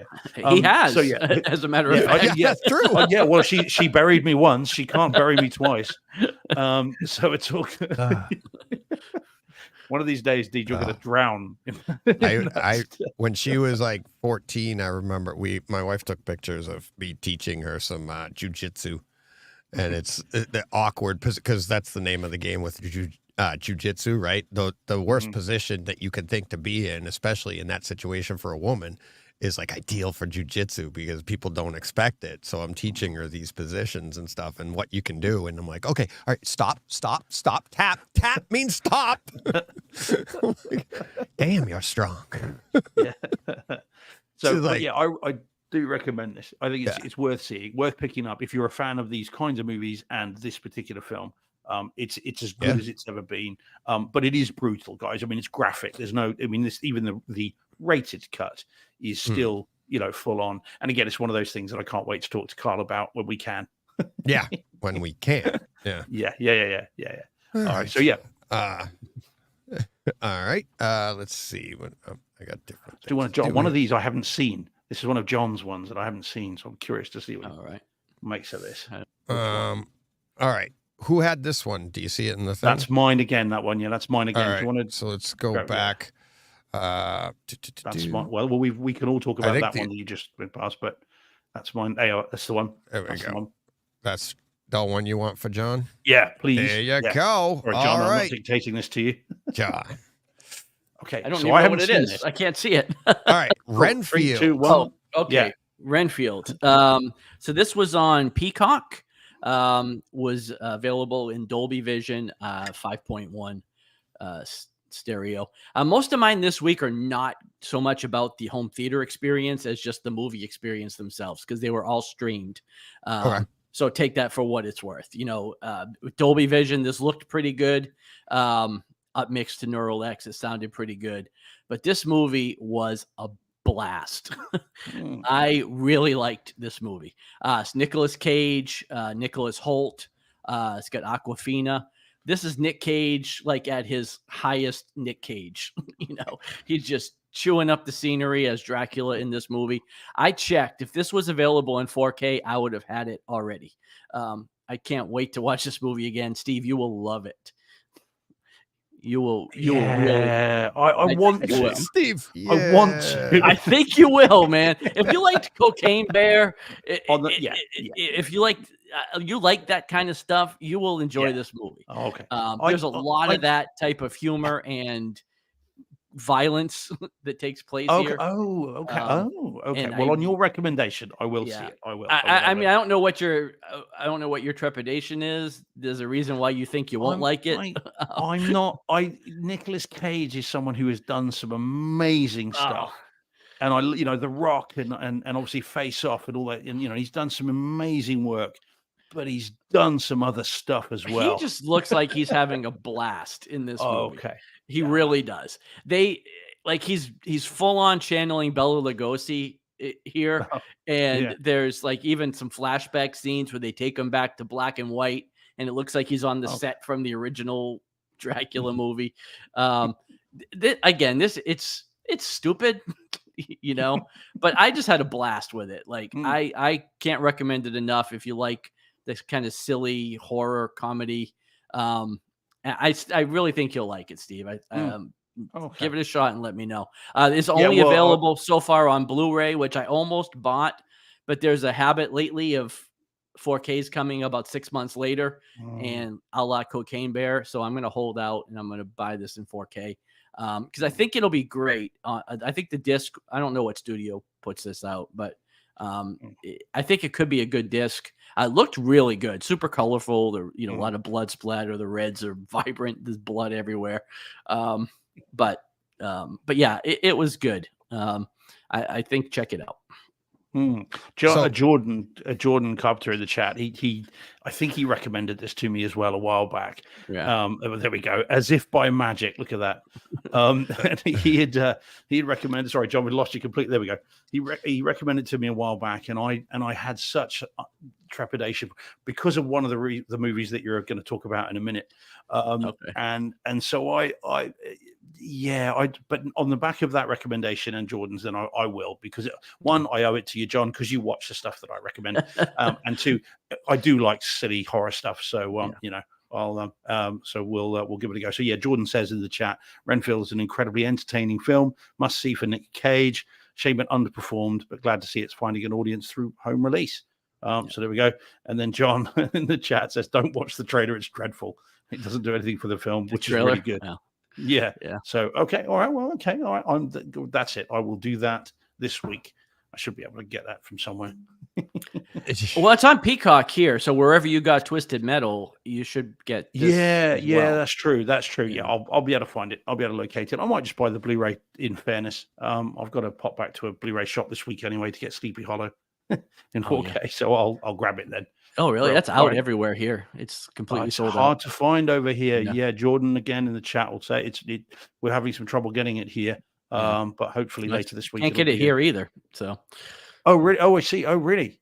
It's sold out everywhere. Oh, sold out. I thought you were saying it's out everywhere, like everybody could get it. No, it's sold out. Oh, sorry, I misunderstood. Yeah. I don't know what's happened. I don't think they expected the amount of interest. You can get a steel book here, which has got like a bit of the novel or the book incorporated, but that's £35 here. Or you can get the bog standard one, which is 20. And I don't want the steel book, so I just gonna keep an eye out. I'm not gonna watch it till October anyway. It's a Halloween movie all day long. Right. So there we go. So I'll pick this up. I'll do that as well. All right. What's next? What are we having now then? All right. You ready to get to my number 5 room of the top 5? Before I get to that, I'll say they were like Bang & Olufsen. They didn't make the cut. JBL didn't make the cut for various reasons. They're great demonstrations of their stuff. But like I talked with, as I said in today's Takeover Tuesday, talking with Joe, like JBL had like a really, really bad picture. They had soap opera going and, motion, whatever. It was awful, the image, but the sound was really good. But it wasn't, the sound didn't overpower the fact that the experience wasn't very good. Bang & Olufsen was phenomenal for what it was. Okay, so when you went in, it was literally just an open space, and they had it wasn't a room, it had pillars on either side, but they had like a living room setup with 5 speakers, no one. And so the experience you got sitting in the middle sounded like there was a sub. And it's like anybody that went in there was like, wow, you have no business experiencing that in that space. So it's for a living room setup, but it wasn't it. And again, as amazing as that was, it didn't rival what is going to make my top 5 and why I ranked them as they did. So first up, number 5 is the JVC room. So it had, obviously it's the amazing 8K picture. amazing 4K HDR, as with, and the image on the screen here is the one I showed you earlier about with the Multiverse of Madness. And they had a Stewart screen. It was their JVC NZ9 with the new great, next gen 2 tone mapping, HDR tone mapping. And it looked amazing, being fed through, with a kaleidoscope. And on a Stewart screen, which is a Firehawk 1.3, 130. So it's a 1.3 gain. The screen, I think, was like 168 inches, smaller room. And you sat on like regular, like conference room chairs, like plastic chairs, speakers, barely noticeable. Like literally like the scene with, that you see with Chris Pratt, he says something in one of the scenes, right? And I go, so we'll get to the scene with, there we go, Passengers. So Chris Pratt says something. I don't want to give it away if you haven't seen the movie, but he says something and it's 2 lines, but it's all one word, but it's like a jump cut. I never heard the second part of the line. And I was in this demo like 3 times. And I came home and watched it. And in my theater, I'm like, and it's as clear as day. It's not, it's just like you hear the second half of the line. And I was like, whoa, I hadn't heard that before. So they were clearly focusing on their picture, which is amazing. That's why they made the top 5. Like the JBL synthesis, those were amazing. But this, it truly was. I mean, the tone mapping that they're doing, it's like with this source, it's everything it's billed to be. It's as good as it's not as good, but as a video processor. But on this type of source, it probably is. Okay, the advantage of a video processor here would be once you step away from the kaleidoscope and you go to lesser stuff, that's going to help that even more. But this, it looked absolutely amazing. But it was like, even Jen walked out and the 8K imagery was they had a, native 8K source, media, they had a media server with an 8K source. And you were just like, holy, you walked up to it and it looked like you were looking at the front of an OLED, but it's like a 168 inch screen or whatever. It was gigantic, but the pixel, you can't see anything. It just looked that crisp and that good. And obviously their black levels look amazing. But as a room, I thought they slighted themselves greatly in that. Even Jen was like, so we came home and we watched the scenes from that room. And there's a scene in Multiverse of Madness with the eye in the street and stuff, and they stab it or something. And she goes, I never saw that in the room. And I was like, well, sound focuses you. It moves you into around the scene. And they set this up in a way that you're just so focused on looking around the scene. You're not getting the full experience. And I think to me that diminishes the experience that you can get. And I know it's for integrators and stuff, but these are, people too. And you're going to sell your product. And as I said to John this morning, I said it on the podcast earlier today, I've done a lot of art in my life, and you look at it and it looks great. And then you frame it and you're like, oh, wow. And then you mat it and frame it and you're like, oh my God, it just pops. It's the same piece of art. And if you're not framing your product, you're framing your piece of art right. I think you're doing yourself a disservice. And I think they kind of did that here. And that's why it kind of dropped down. But yeah, it's an absolute stunning picture. So, but yeah, so JVC number 5. Any questions? I think you're just very lucky that Carl's not in the chat.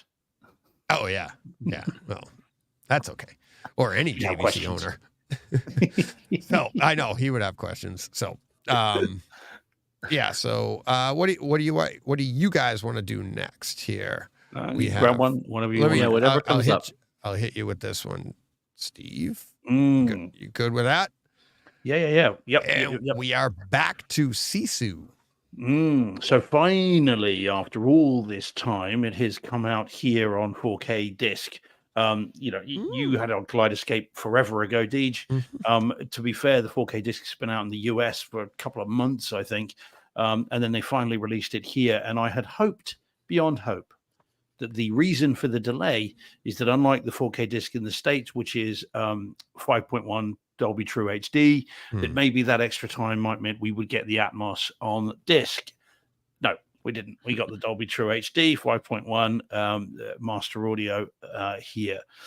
Okay, so very quick. I mean, I love the movie. Movie's great. I've seen it 5 times now, and I really, really like this movie. This is the one I saw twice in 1 week when I first got my sweaty mitts on it. However, so I love the movie. The image quality on this is fantastic, and it is truly at times 3-dimensional, almost from the very beginning. As soon as you see the first shot across the kind of the wasteland, it genuinely looks as though you were looking through a window. It's fantastic. The HDR is really subtle because, of course, it's been shot. Generally, it seems with natural light, so the HDR is quite subtle. But the details, every fleck of dirt, the injury detail on our main character is gruesome and is supposed to be. It's absolutely brilliant. The image quality is great. However, the audio has some issues, I think. Really? And I'm very sorry to report, because DJ, of course, I remember you talking about how great the Atmos audio is on the Kaleidoscape.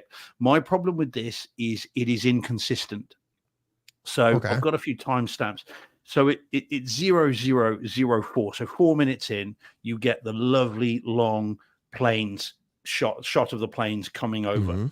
They go, I mean, this is up next to Dolby Surround, and they go up and they go over the room exactly as you want them to. They sound amazing, and the sound pans beautifully across the top of the screen, of the room, and it sounds great. So that I was off to a good start and thinking, yay, this is good news. And then we get to the first use of the 50 cal at the 19-minute and 50 mark. So 90 minutes, 50 seconds, you get the 50 cal, which sounds beefy and bassy, exactly as you would want. So again, all good. Then, however, you get another decent bit of bass at 35 minutes and 20 seconds with the tank. As the tank is rumbling by, it's nice and guttural, and it's beefy as you'd want. And then we get to the scene that I was most looking forward to, which is when the 50 cal is used across the lake. You love and the 50 this is the cows. But it's the bass, and I know. think it's great, because when you and I spoke about it, that you'll remember the first thing I said to you was over the lake. What did it sound like? And what you said is it's booming. It's really exactly as you want. Not on this disc. It's not, because on this one, for whatever reason, when that fires, it sounds like a normal gun. It does not have there's no punch, there's no movement, you don't feel the bass. I was incredibly disappointed with that bit. And then at the 52-minute mark, you then get the plane where you get a plane crash, and the plane does come around the room, and that's great. So overall, I was disappointed with this. I am sorry to say. Loved the film, loved the picture quality.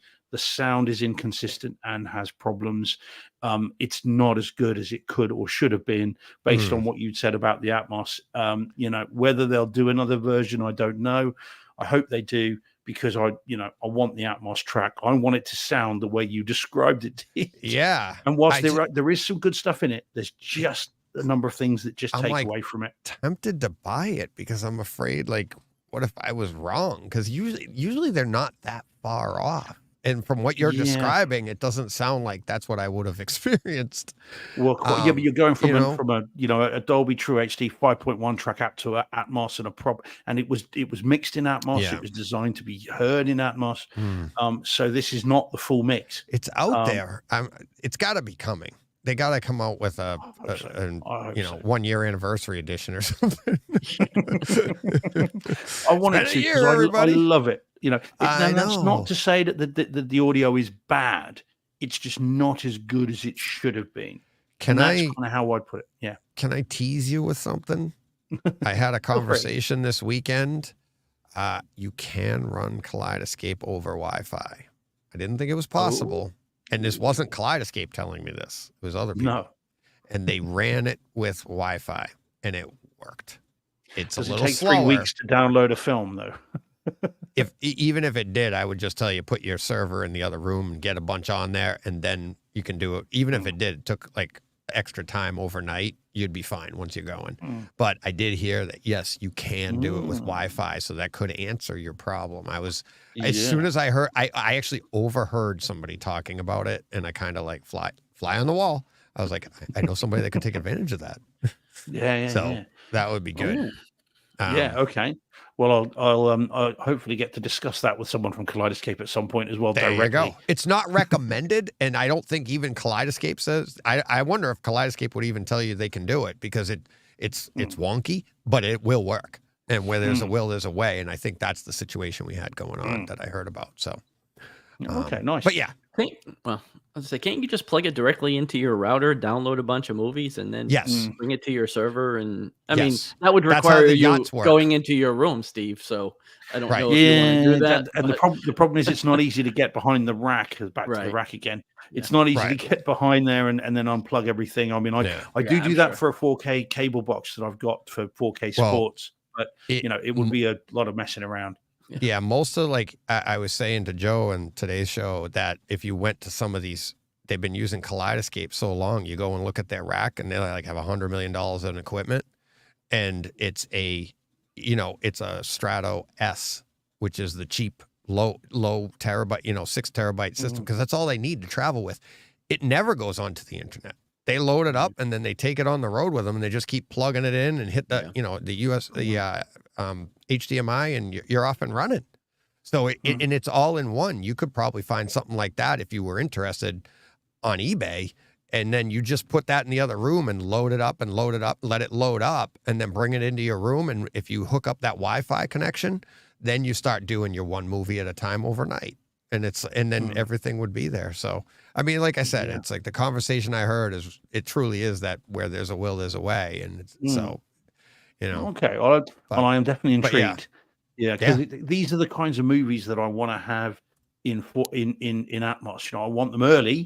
Because I've got no patience, so I want them early, and then to make sure you've got the decent versions of them. Because again, Cocaine Bear, is an Atmos there, and in 4K. These perhaps some of the lesser movies that I really want. But there we go. But for now, I'll just imagine it. Or I've got to go to war in Finland. Just Either way, deep bass. Woosah. All right. You ready, John? Sure. You're up. Here we go. I'll tell you what it is, even though you can't see it. Yeah, because I'm getting some lag on the picture. So tell me what's unbearable weight of massive talent. All right. Yeah. So my wife and I went on a little Nick Cage fest the other day. Nothing wrong with that. Yeah. So after Renfield, I don't see Ghost Rider in here. No. After Renfield, we found this movie on Stars. Neither one of us had seen it. We kind of wanted to see it. So I'm gathering from your previous responses, Steve, that you didn't enjoy this a whole lot. I didn't quite get it. I loved it. But to me, again, like if Renfield was Nick Cage being his most Nick Cage, like this was him being even more Nick Cage. Nick Cage. This was so meta. Like it was just Nick on Nick action from start to finish. I really liked it. It's hysterical. Again, this was on Stars, so it was just an HD 5.1. Again, like I said, I'm not really here to talk about the theater experience, and this isn't really a home theater movie anyways. So I mean, there are a few scenes in here that probably sound great, on a 4K disc with Atmos. But it's more about the story than anything. But yeah, I really enjoyed it. I thought it was super fun. Again, just Nick Cage not taking himself seriously at all, and just seems to be having a good time being himself in this movie. I think if you're a fan, you should at least try it, and see what you think. But I thought Pedro Pascal was awesome too. Yeah, he was. Yeah. I bought the 4K disc and I watched it, and I just didn't quite get I didn't find it that. I sort of went along with the ride initially, probably for about 20 minutes, 25 minutes, and then I'm beginning to think I'm not really getting this. I'm not really engaging with this. I've got the disc. I'll rewatch it at some point, but I thought here it was boring. I thought. But I just didn't quite get the joke, as it were. I could see that. I got yeah. all the jokes. I'm not saying you're not intelligent. You're smarter than, that's probably why you didn't like it. You're smarter than we are. Yeah, we like dumb stuff. We're like a cat with a ball of string. Don't Like, let the accent fool you guys. We're gonna go. Yay, Nick Cage. Oh, John Sorry, Nick. just says something in the chat just while we're talking briefly Kaleidoscape. So it says what's available on Kaleidoscape in the US doesn't mean it's available in the UK. We had a conversation about that, didn't we, DJ? We were going to raise that with Kaleidoscape. And the best thing to say is that Kaleidoscape's on a boat. You qualify for the yacht movie service. Yes, that's a new one. There you go. Yeah. What's that about? Sorry. Yeah, exactly. Just tell him. It's late. Steve, just tell him you have a boat. And that's it. It's just going on your boat. It doesn't matter if it has oars. Yeah, just toy put boat the in the oars bath. to the side. It's all how you frame the picture, Steve. Pretty close in. No, you take a picture of this giant yacht with your boat in front of it. It's what they assume. It's on them. I mean, what are you gonna do? Yeah. Yeah. Oh, and just I won't put up on the thing, but Joe, your IT guy, Joe Herzl. I don't know what RG6 is or mocha. To me, that's coffee. Yeah, as far as you're 6 concerned, that's plus something. That's how you system. hang a picture. Yeah, quite. I that don't a know nail? what that all is, Joe. Yeah. Yeah. The reason that I have to plug it in is because my router, to get a 4K signal on live 4K HDR with Atmos on sports rugby, which neither of you will be interested in. But to do that, I have to literally run an Ethernet cable from my router across the hallway into the cinema room and then into the back of the cable box to then get 4K without any hiccups. So I've had to do that to download your movies on Kaleidoscape too. Yeah, and then but then I do that with here. I run a cable from my here to my bedroom to do this show, and then I unplug it and I roll it back up till next week. So yeah, I'm just worried that someone's going to trip over it. Right. And that someone might be me. Yeah. And if I do it every night and I go down in the middle of the night to get a glass of water, all I do is, it'll be the Wilhelm scream as I, trip over this thing and, cut my head open. Nice. But I've got Sisu with Atmos. Look at the blood. That's just it. Yeah. That's just it. Suffering for my passion. I mean, whatever you got to do to make it work, right? Yeah. Let's see. I'm looking for an image here. I can't. I'm seeing everybody else's images, just not mine. Straight in at number 4. Coming in at number 4. Number 4. There we go. Let's back that up. All right, we'll go with this one. I can't find the image that I took. This is all I have, but just to flag it for myself. And it's the flagship 98-inch 4K Ultra HD HDR. But the number 4 is the Sony room with their 7000, the Sony 7000 projector. It's their top of the line projector. I'll have links in the show notes for this. Ara from HT Guys asked my, opinion. He wanted to know how the show was. I sent him my notes for today, and he sent them back with all these great links. And he goes, use these in your show. And I'm like, okay, thank you. So he's got all these great links, and like he knows the exact words. And I'm not ashamed. I'm the fly on the wall. I just want to go in and experience it like we do, and like the overall part. And Sony gets the nod over JVC. Their projector clearly wasn't as good. It's both of these projectors, the JVC and the Sony, zero external video processing. And the Sony picture was really, really good. Jen thought it was amazing. She saw this one. She saw the JVC as well. She was very impressed with the JVC.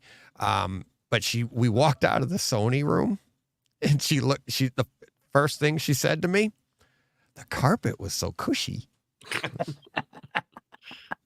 But that was literally the first room to get it. Like, I was excited to get her in there. The Sony room with the 7000 in it had a line around their room. It was one of the longer waits. For one reason or another, I don't know why, the JVC room, if you ever wanted to go in, you could just go in. There was no line at the JVC. I don't know why, but everybody was lined up for the Sony. And I think, I'm just guessing, but I think this is why. It had a fantastic overall experience. They ran this entire room through the Sony, entire thing was through the Sony ecosystem, except for the speakers. They were KEF speakers. Okay. they ran their flagship receiver, ran all 13 channels, and then they had 4, I forget what their subs were. They have 4 subs in the like halfway down at the quarter points of the walls. So basically around you, no external amplification, no video processing, 180-inch, again, Stewart Firehawk 1.3 screen. And the entire room, and this being the first room Jen went into, and we get in there, the entire room, $68,000 for the gear. And Jen was like, what? I'm like, no, that's cheap. It's like, in this building, that they're trying to tell you that's a bargain. Not, it's like, she's like, wow, because I'll tell you about the other rooms afterwards. But yes, everything in this room I thought was an amazing overall experience. Flaws in the room, projector could really use some video processing, but even without it, it is a really good image, very good image. You would be hard pressed, even going from the JVC and running right to the Sony room. You got to know what you're looking for, and we all do. So you'd be like, okay, I see it. Jen was like, when she came out of the JVC, she was like, yeah, that was a little nicer, I think, but she wasn't like blown away by it. But the sound in that room and what we are trying to accomplish in our spaces, this is what it's like, it can be done. And like the audio in this room was absolutely amazing. The only problem was everything was elevated. Again, we're sitting on regular, like, not theater seats. We're not sitting on anything fancy. We're sitting on conference room chairs. All the speakers were at least 6 feet off the ground, over my head, even when I'm standing. The screen elevated, no stadium seating. So that's why they did that. Everything would be up because, like, in the Grimani room or the Trinov room, they're so well calibrated. You can be right next to a speaker and you're still going to get the great experience of the room. Not so much at the $68,000 price point. So but the overall experience in this room, I thought, was one of the best at that price point. And they gave you everything, including a cushy carpet. So she really enjoyed that. Joe, but how much was the carpet? I don't know. They didn't list that. Also, this room being fed, by Kaleidoscape as well. In this room here, we had of course, Sony movies. We had the Spider-Man, I forget, 65, that one there. And Travis and I actually talked about that. It was an interesting choice because I didn't really think the scene showed off the projector that well. It wasn't a stunning scene here, and it wasn't, I didn't understand that part of it. But the room itself, I thought, as a whole, you could take these pieces, and Jen even said after leaving this room, she's like, our room is better than that, I think. And I was like, well, yeah, but we have external amplification. We've tuned our room appropriately, right? The speakers are at the appropriate level. It's everything, we do have a video processor in line. So there are ways to improve it. And that's why I say, like, our rooms are damn close. And when you go to these things, this is their demo room, and you can go home and go, I think mine's better than that. But that's a demo room. And they're also trying to use all Sony stuff because in their presentation, they're telling you, like, everything Sony goes from shooting the movie.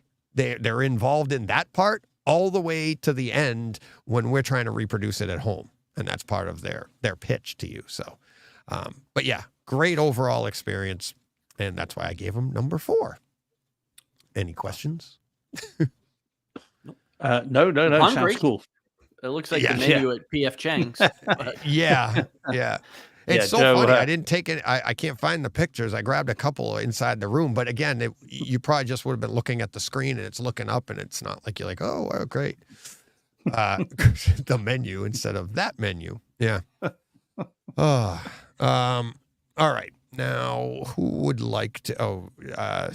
John, Steve, you're up next, right? Okay. Yep. Throw one my way. All right. We'll do this one. Is that cool? Yeah. All right. Here we go. You're gonna have to say the title for John because I don't know Yeah. the title off the top. Oh, I do. Anyone know what this Prometheus? is? Yeah. Yes. Nope. No. Alien Covenant. Yeah, there you go. There we go. Right second time. Sorry. Okay, good man. So this is Alien Covenant in 4K. Oh, hang on a second. Goes, Joe, yeah. sorry about that. Let me just pull that for a second. So, is that why JVC didn't have the crowd? No JVC pictures. I think they didn't have the crowd because their experience wasn't an experience. It was just a showcase, a projector, and there really wasn't much to it other than that, which, I mean, that's great. But when you're seeing all these other great experiences, it's like, okay, you're in, you're out. Okay. So, all right. Sorry about that. Go ahead. Okay, no, you're okay. So why I Hear You Cry, would you just simply watch Alien Covenant in 4K and not do Alien, which is in 4K, Prometheus, which is in 4K, and I've got them both? Why this one? And the reason for this is that Mark Perkins on Twitter, who is a friend of the show, he's and is a regular Twitter or X user. If you stop using Twitter and you now XX Twitter. Yes. Anyway, so XX, yeah, whatever. Anyway, did you write that one down? No, it just occurred to me. So he says, and he's regularly tweeting stuff, and he happened to mention this film, and I like these movies. I'm a big fan of the Alien films, and I thought, you know what, I had some time off last week, and I rewatched it. This is the second time watching the 4K disc. The film is good. It's okay. It's lesser Alien. I think we can all agree on that. I think it's a bit better than Prometheus, although I quite like Prometheus. And so the film is the movie. And if you haven't seen it, it's worth seeing if you like the other Alien films. If you don't bother with this. The 4K disc is very, very nice. I saw 2 Fox discs in one day, and this being the first one, and we'll talk about the other one if we get time in a minute. But this one and is ultra smooth. It's polished. It's very, very detailed. The black levels are pristine. They are perfect. The black bars, top and bottom of the screen, are inky black, exactly how you'd want them. It looks beautiful. It's in Dolby Atmos as well, and the sound is very, very nice indeed. And I'm only really going to pick one standout scene from me on this one, which I put as Death from Above in the notes. And this is at 1 hour and 9 minutes. And this is where there is a spaceship in the air. Things come out of this, and then essentially take a crowd of people out. And the entire room is engaged. So you've got the ship above you. You can hear all these things moving around. You've got the screams of the various people all moving around the room. It is incredible. It's really, really good. And there are a number of decent scenes in this, but this is the standout one for me. So it's a really good disc. It's an enjoyable film if you like the others, and well worth seeing. If you don't have it and you think you might like it, pick it up. It should be cheap now. So yeah, it's good. Really solid disc, this one. Nice. I can't remember the last time I saw this. It is a really good disc. It is really good. It's great home theater experience. As soon as you started talking about that scene, I know exactly what you're talking about. And it's like, it's like all around, like coming down around you. It's like the full room. I didn't see it at CEDIA, but we need those floor level speakers. It's just, I really think it'll bring a lot more to the the experience. So, all right. Let's see, John, you're up next, I believe. All right. Oh yeah. Can you see it in the footnotes down there, John? I can see this one came up right away. I don't know why. Okay. Well, now it's gone. But this is The Witch. Watch this on or is HBO it the Max. The Vitch? The Vavitch, yeah. The Vitch. Vavitch. I'm not cursing. This was on HBO Max. This was just in HD 5.1. This will be super quick. I'm gathering you liked this, Steve. I did not. I like this a lot. Not for me. This was I thought very. you said it was going to be quick. Then you pulled Steve in. Well, this is very midsummery to me. That type of horror, and same director. Oh, was it? Okay, that makes Mhm. sense. Eggers, right? Robert Eggers. Yeah, Is yeah, that Robert what it was? Eggers. Yeah. Yep. Mhm. Yeah, I just didn't dig it. I don't really know what was happening here. This was Anya Taylor-Joy, The Joy. Oh yeah. 2015. This came out, or 2016. I can't tell from that. So she was a bit younger there. But yeah, you know, I didn't like it. I'll leave it at that. I didn't dig it at all. So, Yeah. you know, again, I don't know if there's a 4K disc of this out there. I imagine it looks and sounds pretty decent on disc. Steve, I'm sure has it, and we'll Mhm. elaborate on Oh yeah. that. So, How long have you got? yeah. Yeah. Well, we only have a few minutes. So, We got Couple of hours. I think we're gonna go a little bit long, but Yeah, that's yes. okay. Okay. All right. Okay. So, John, yeah, this is one where we have got a disagreement here, buddy. yeah, I know. However, I knew. but you are 100% right in every way. Okay, you are right because this is a movie that you can love or just hate or really just not get at all, and it'd be absolutely right. You know, it makes complete sense. I really like this film. I've seen it 5 times, maybe 6 times. Oh wow.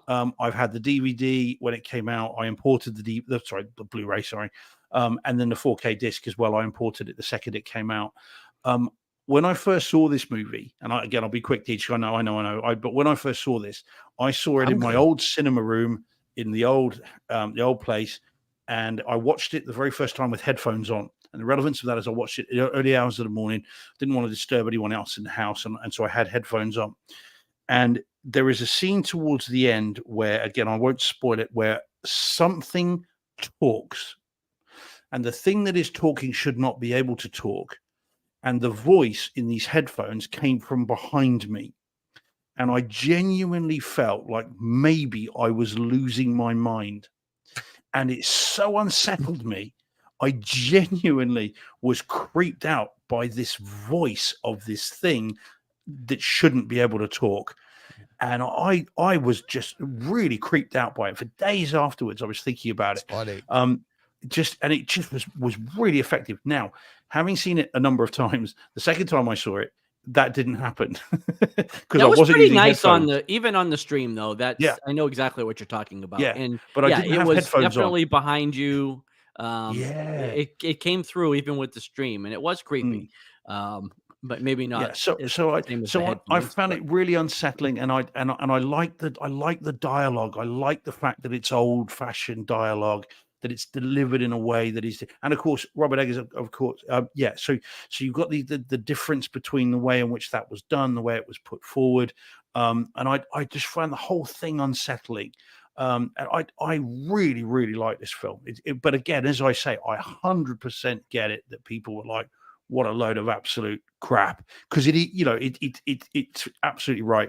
But I really like this film just for how unsettling it is and the whole mood that it creates.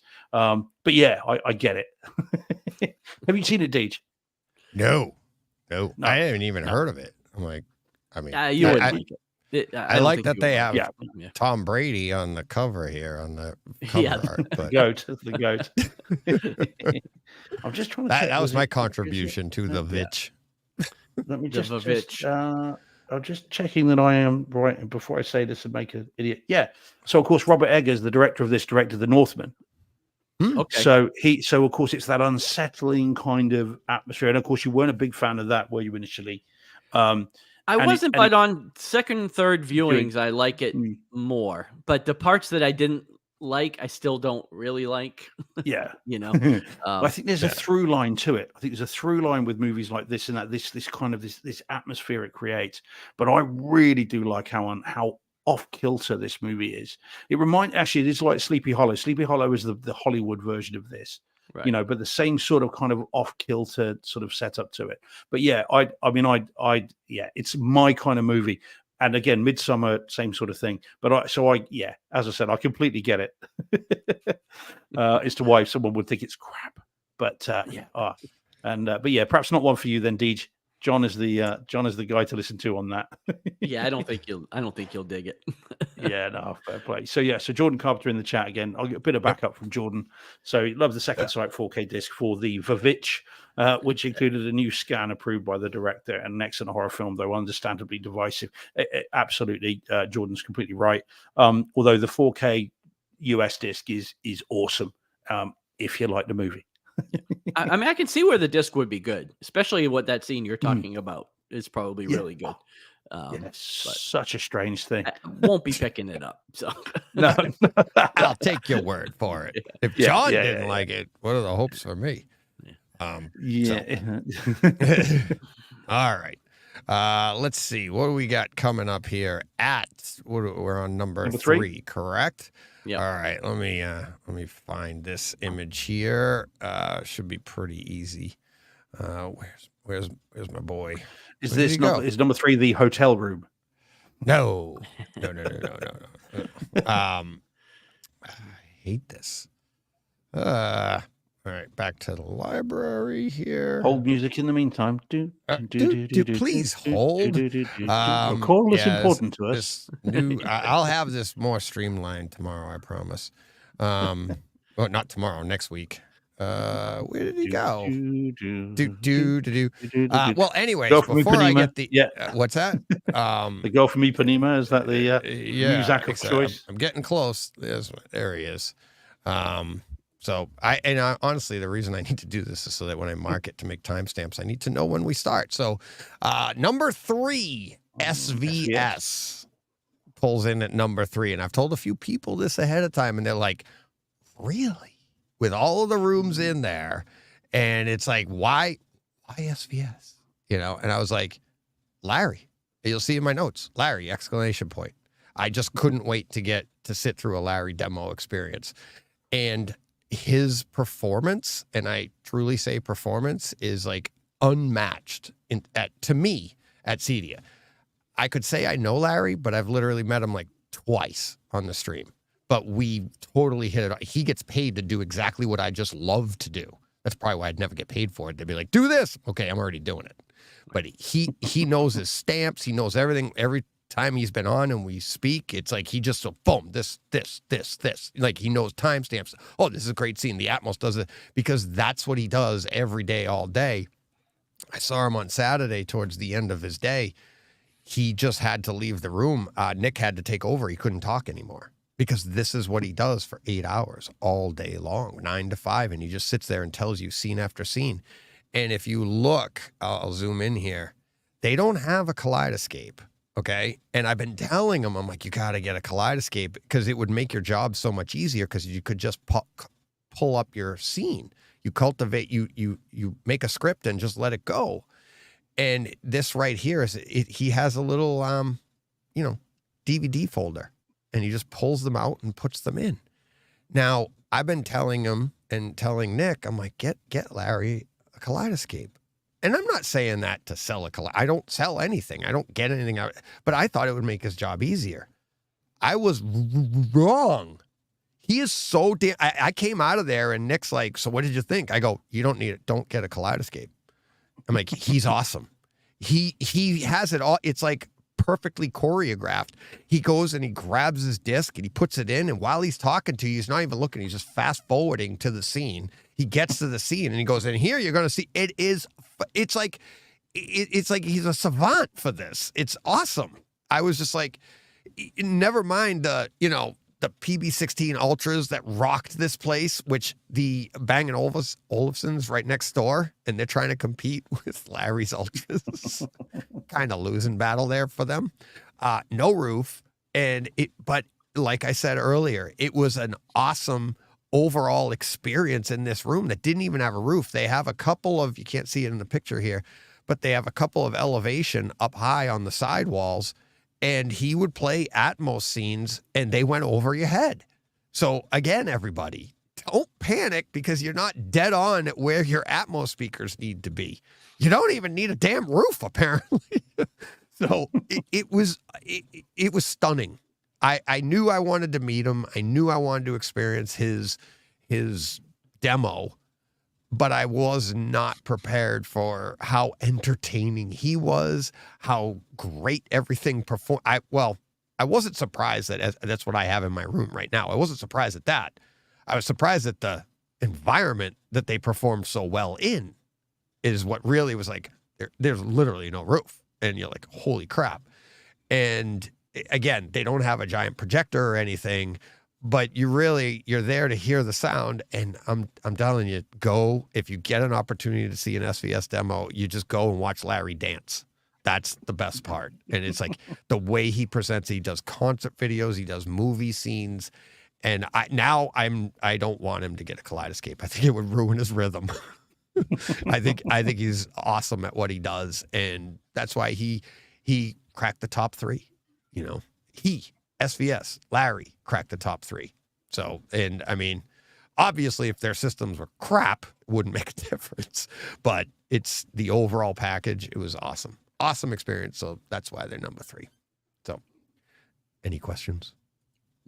No. Let's see. All right. Let me see. We got next. I'm getting better at this, guys. So HD show. Let's see. Steve, you only have the one more, right? Yep. Okay. So 2. Well, there are 2 if you want to get into them. There should be really? Yeah. 2 for you? Oh, one's yeah. a TV show and then the other one the movie. Yeah. Mm-hmm. Okay, this one here? Yep, that's okay. the last movie. All right. And then we'll wrap up the whole thing with the TV show. There we go. Okay. Any clues? The Gray? Yeah, no.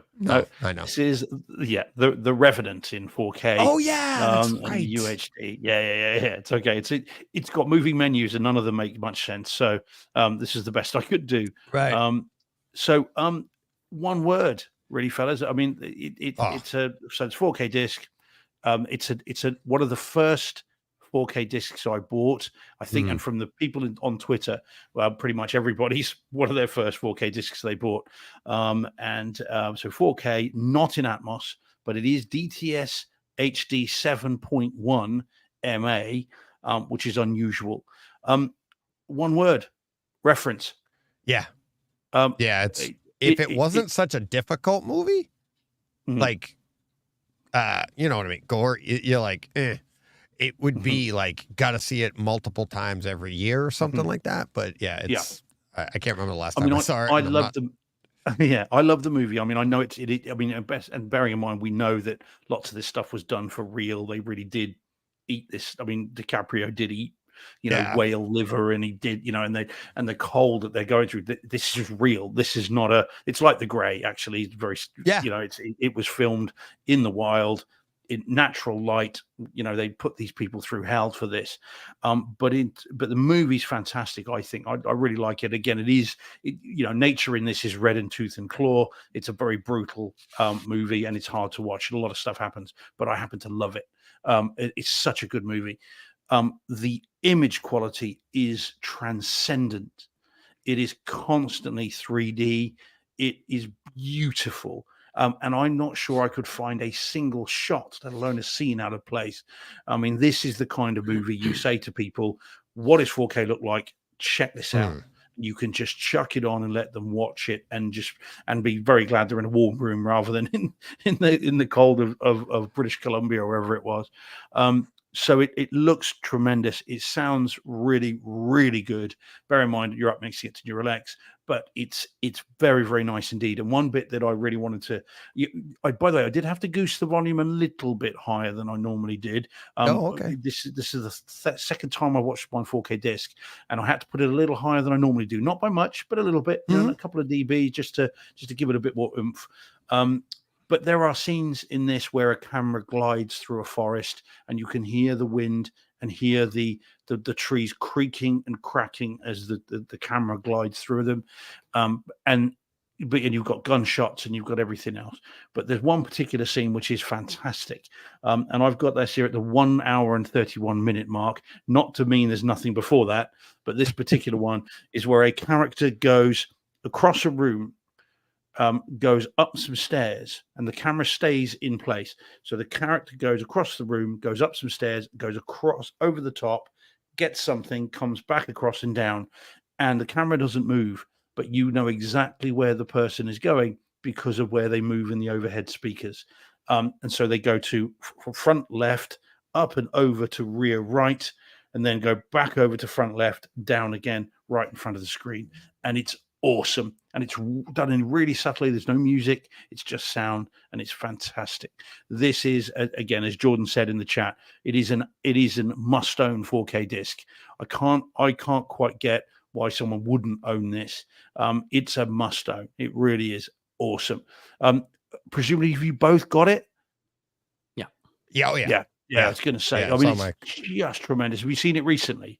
No, it might be offloaded from my Kaleidoscape, but I still, I might. Yeah, I'm not even sure if I've watched the disc. I have the disc. I mean, but give it I don't another know if go, I've John, when you watched get it. some time, mate. Yeah, I mean, it's stunning, and of course, with your upgrade that you've had on your projector as well. I mean, this is one to give it another go. It is incredible. It really is. So I this is just awesome. I've seen the disc. I haven't seen it on Kaleidoscape yet, but I do have it. This is the second one of Fox those disc. ones. Yeah. Okay. Yeah. So this was the second Fox disc I saw in the same day, and just it is absolutely phenomenal. So yeah, highly recommend this for sure. There we go. Sorry, I can see the time, so I'll be quick. Nope. Oh yeah, no, that's cool. That's cool. This will be quick too. My last one will be pretty quick. And you're So while DJ's loading the picture, I'm going to preface this for a second because there's a reason why I picked this movie. So I think I solved my subwoofer issue this week. This is fun to do it. This is what I put on to test it. So sometimes the simple and obvious solution eludes you until the light goes on in your head and you figure out what you need to do. Disconnect them. No. Really quickly. I was so focused on trying to find things to put underneath the feet of the subwoofers or to stay under the sub themselves to keep it from moving around. And the obvious solution was to buy floor mats that were large enough that I could put my 60-pound tower speakers on top of it as well, right next to it. And now the unmovable mat. Oh, we lost him. Oh, that was the power's gone. Yeah, that's the power, isn't it? I would say, yeah, it looks like it was the power because the way that just went. That was quick, wasn't it? I'll keep my phone open to see if he texts me. Back on. Yeah, see if his generator kicks in. Yeah. We didn't say the name of the film just while we're doing it. This is Godzilla King of Monsters. Yeah. On 4K. It's Dolby Atmos. We had to shut John off so that we could get the title in, and there he is. He's coming back. Yeah. He's back. Yeah. Now he's coming back. Oh, where is he? Yeah, there he is. He's hey, loading up. Sorry about that. While you were away, we said the title. We hadn't done that yet. Well, I was leading up to the title. Okay. I don't know how much that you heard, but basically, I put 100+ pounds of weight on top of these floor mats. They're not going anywhere. Doesn't matter how much they vibrate. And so obviously Godzilla, King of the Monsters. Just to put it simply, this movie just slams from start to finish. It is like a bass extravaganza, and my subs didn't move an inch throughout this movie. This is Dolby Vision, Dolby Atmos, and I mean, it's not the best movie. It's a great it's a fine Godzilla movie. Yeah. I had seen it before. I actually didn't think I had seen it. I thought I had never seen it, and then as soon as I popped it in and saw Millie Bobby Brown and the guy from Friday Night Lights, I can't think of his name, but I was like, oh yeah, I've seen this. But yeah, this was a test more than anything of the subs. But yeah, if you want a reference movie that just hits almost from minute 1 to minute 125 or whatever it is, this movie is it. And it's a lot of fun. If you haven't seen it or you don't own the disc, this is a great home theater experience. And it really put my subs through their paces, and think I've solved my issue. So nice. Yeah. This is one I saw you put in the notes, and I wanted to jump on that and join you. I just didn't have time. Right. And but yeah, it is. I actually I did this one a while ago, I believe, and I have notes stamped if you go on the website. And I actually thought of doing that too, because just pulling the notes up again. Pulling the notes and going to the scenes, you know, just jump into the, you know, even the ones that have 3 boxes of popcorn or something, and being like, okay, I'll do that. I'm Right. you know, it's been a while, so I'm doing that myself. Never mind. I asked the listeners to join me. Right. Go ahead. But yeah, it's an amazing home theater experience, because that's what these movies are about.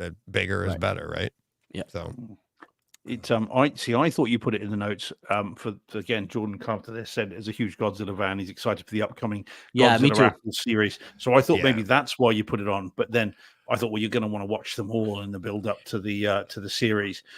That's my plan. I've got them all in 4K, all of the MonsterVerse movies, Right. and I'm going to go through them all in the build up to the series in November, which looks fantastic from the It trailers does they look released good. this week. Yeah. It Yeah, does look good. so can't wait for Yeah, that. I'll It's probably gonna catch be- up with you. You know, obviously it's a little out of order, I think. I don't know exactly what the order is, but I'll probably catch up with the other movies as well, because I own them all also.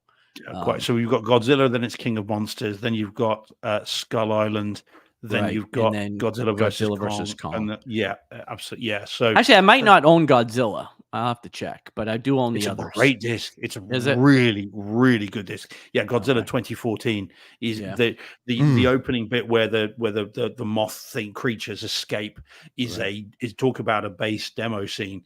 You know, you Okay. can feel these waves of energy Yeah, I need to coursing through you.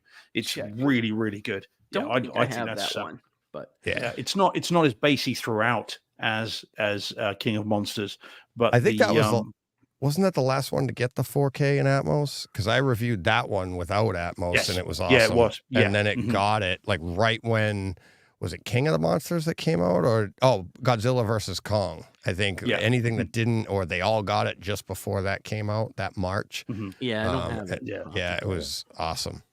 Yeah, it's really worth picking up, John. That's a great disc. I'm looking right now. I mean, I remember losing my mind over that. I was really pleased with that. Even it's not as consistently bassy as King of Monsters, but the demo sequences in that are awesome. So yeah, I do recommend it.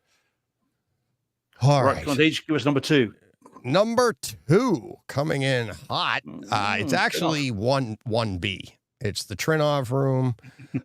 So it's 1A and 1B, and I'll explain how I gave the Grimani room the edge and gave it the 1A, and Trinov got the 1B.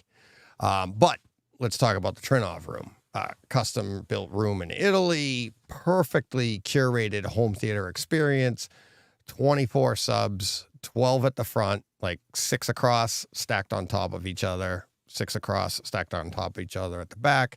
Wave forming, that's the, base equalization that they're doing with the Trinov processor. They used a Trinov 16 to do this room. Whole bunch of other great pieces inside here. I mean, this room is $1 million room. Okay. Barco projector, Mad VR, Seymour Excellence acoustically transparent screen. This one I don't remember exactly the size, but it's up. I'm pretty sure it was CinemaScope, and it was huge. Let's just say that. But the bass equalization was, like I said earlier, just absolutely stunning. But then when they started playing those scenes, and like I said, and with the, I didn't get to see the John Wick one. Todd told me about the John Wick one, which is the opening scene from the movie, and the bass, he said, was amazing on that. Obviously the overheads and everything, the way the whole room is engaged on that Spider-Man scene was amazing. And then they wrap up with the scene from A Quiet Place. I should add that. That's not in the script. I can add that to the script. The scene from A Quiet Place where, if you remember, where Emily Blunt steps on the nail and it's very quiet. Everything's supposed to be very quiet, but then you have the bass and you have the red lights come on. It's just the thing that's, it suffered a little bit for that because as great as this room was, and it really was, it drowned out the showroom floor pretty much. But when you do a scene like A Quiet Place, which is like dead silent, you can still hear the showroom floor, right? Which in a way it was kind of disappointing, because you're like, oh, I'm really into this scene. But at the same time, it does show you how well that room is designed and built. And that's what, that's part of the feature here. You could have a room built like this. They will ship you your room. Then you put your gear in it. And that's what that whole thing is about. And talking with, forget his last name again, Peter, talking with him afterwards, and like, he's part of that team that designs these rooms, has nothing to do with the equipment, but he's designing these rooms and how you put the equipment in and everything. He'll design the room based on what equipment you're getting. And so you can basically have a perfect room, which is part of that, information that came out, the PDF that's out right now that everybody can download. Links in the show notes. If you don't know what I'm talking about already, just go to the show notes. But it's suggested practices for home theater. Joe and I talked about it yesterday. We don't have time to get into it today, but it's going to set the home theater world on fire, both good and bad. And I think it's going to be fantastic. But that's all based out of this room. And the experience in there is like none other, except for the next room. But the other thing is, I will say everything I just said, I think is 100% true, in my opinion. But I also think this is where you get into, we're not far off. Because my wife didn't get to experience this one. She did experience the next one. But then when we came home, I'll tell you when we talk about the Grimani experience. But yes, Trinov is absolutely amazing. That's what, but they, I'll explain when we get to Grimani why I gave them the nod. And it's very, very slight.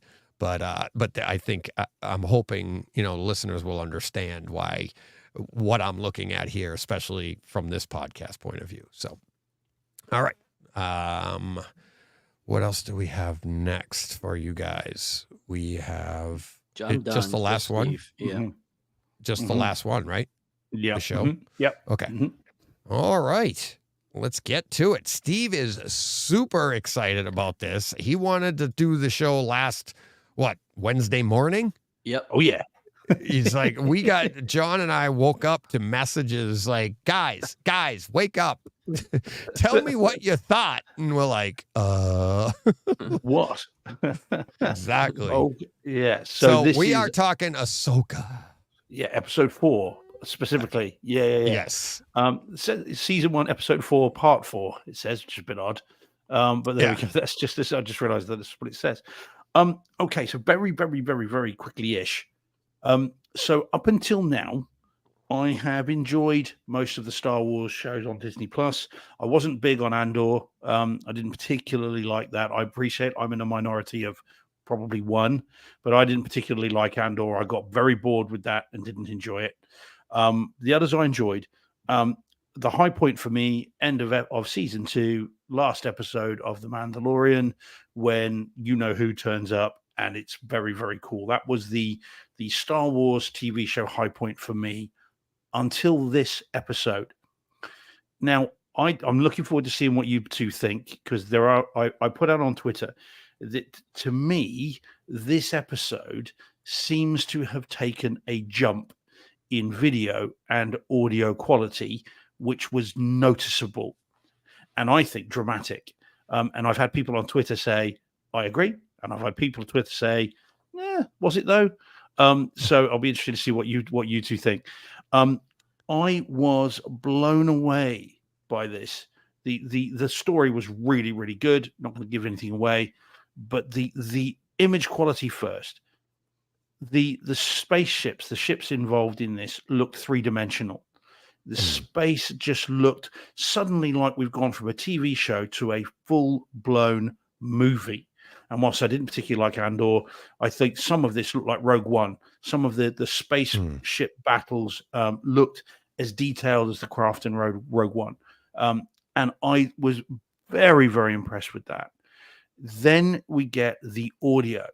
And the audio in this, to me, seems to have taken a big jump again. So we've got and for the very first time, I've got timestamps on a TV show. I've never even thought of doing that before, but with this, I could not help it. And so I've got it at 11 minutes. We get X-wings. That's not a spoiler. It's Star Wars, right? So we get X-wings, and there's a lovely tracking shot of X-wings that come around the room, but they go up and over the room and then into the distance. And I replayed that 6 or 7 times because I thought that can't be right. I'm not hearing that, am I? But oh no, back we go. It did it again and again and again, and that was phenomenal. We then get the lightsabers that now sound to me like the ones from the prequels, where they're beefy and they're threatening and they're powerful when they're being used. And the one thing there I got at 15 minutes and 30 was we have a spinning lightsaber which spins in the trailer. That's not a spoiler, but what it does, there's a shot where the lightsaber is behind off screen behind you, and you've then got the character that's being attacked in front of you, and it sounds like you've got a Mack truck just over your left shoulder with this thing just spinning and growling and the bass and everything else, which I thought was exceptional. And then we get to the engage the hyperdrive at 31 minutes, where Ray Stevenson is a beautiful shot. Ray Stevenson is in close up looking at the camera, and his eyes are following the sound he can hear. And as he's doing it, you've got a pan that goes up and over the front and down, and his eyes are following the sound as it goes. And I thought that was fantastic.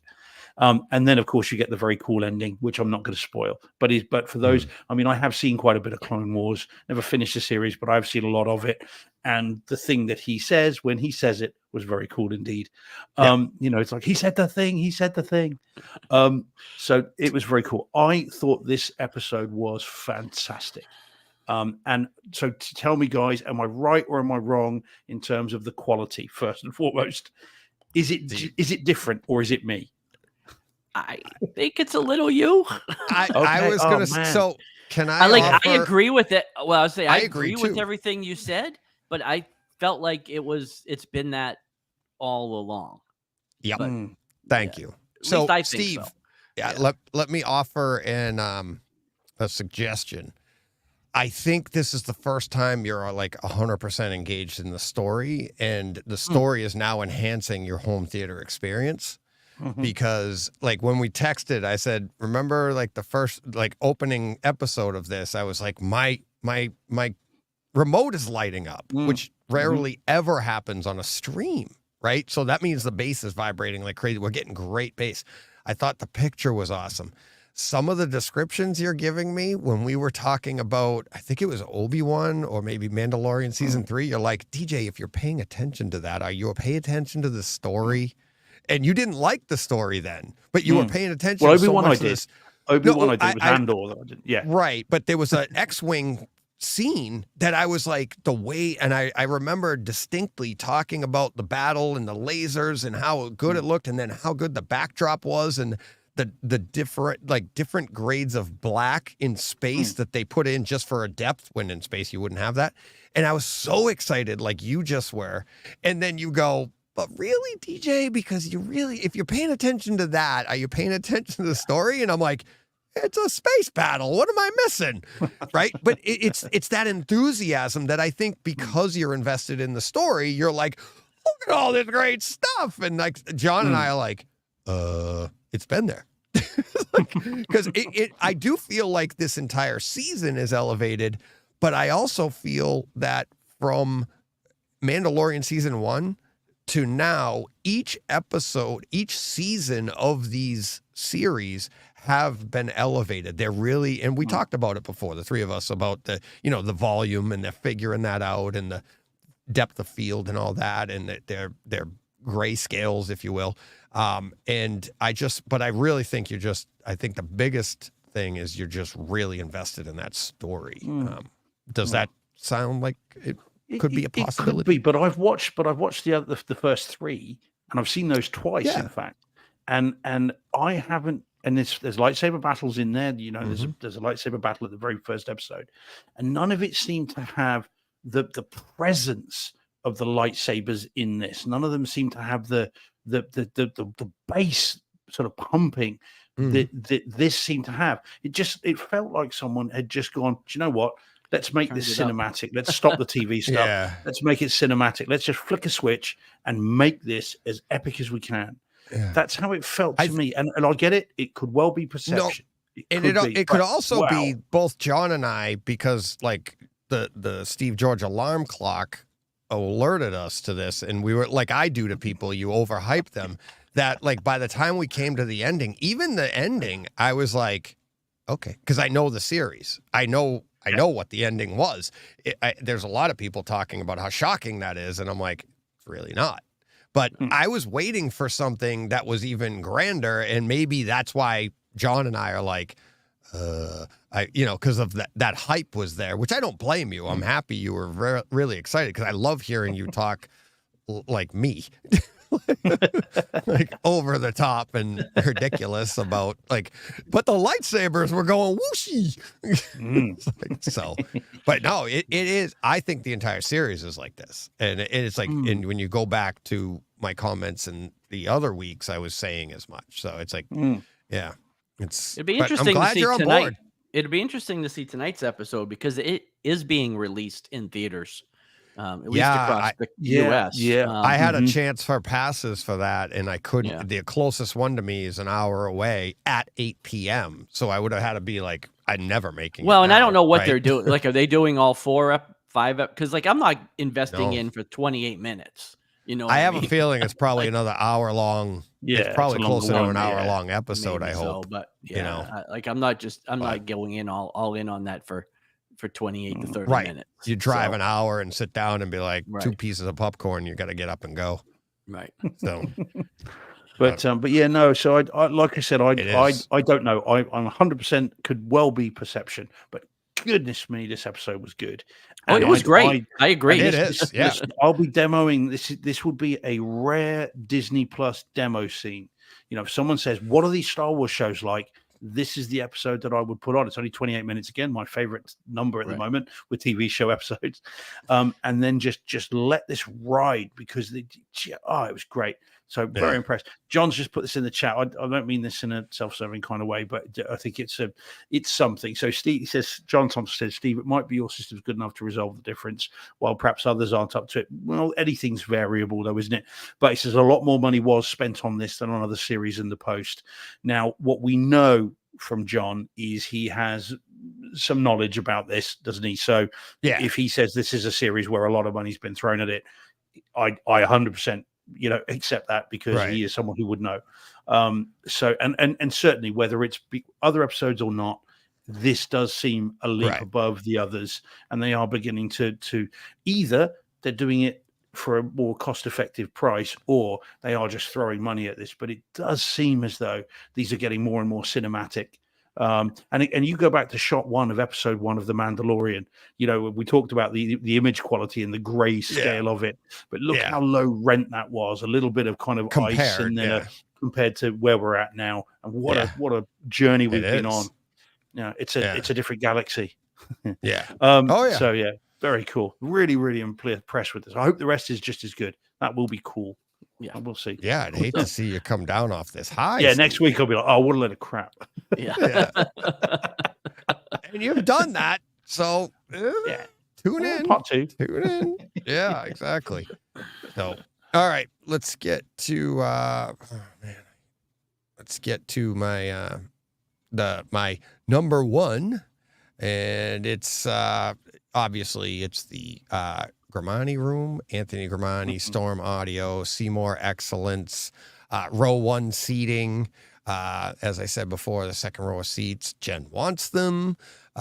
This, again, another perfectly curated home theater experience. They built this room, not in Italy, but they built the room on the floor, put it all together. I have a video here. If we had the time, I was going to play it, and you could see them. Steve's seen a little bit of it. Actually, why don't I put it on while I'm talking? And so here they are setting up the room.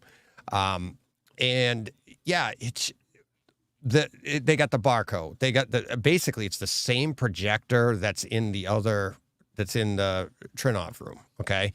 They got the Mad VR. They got the same screen, Seymour Excellence AT screen, acoustically transparent screen.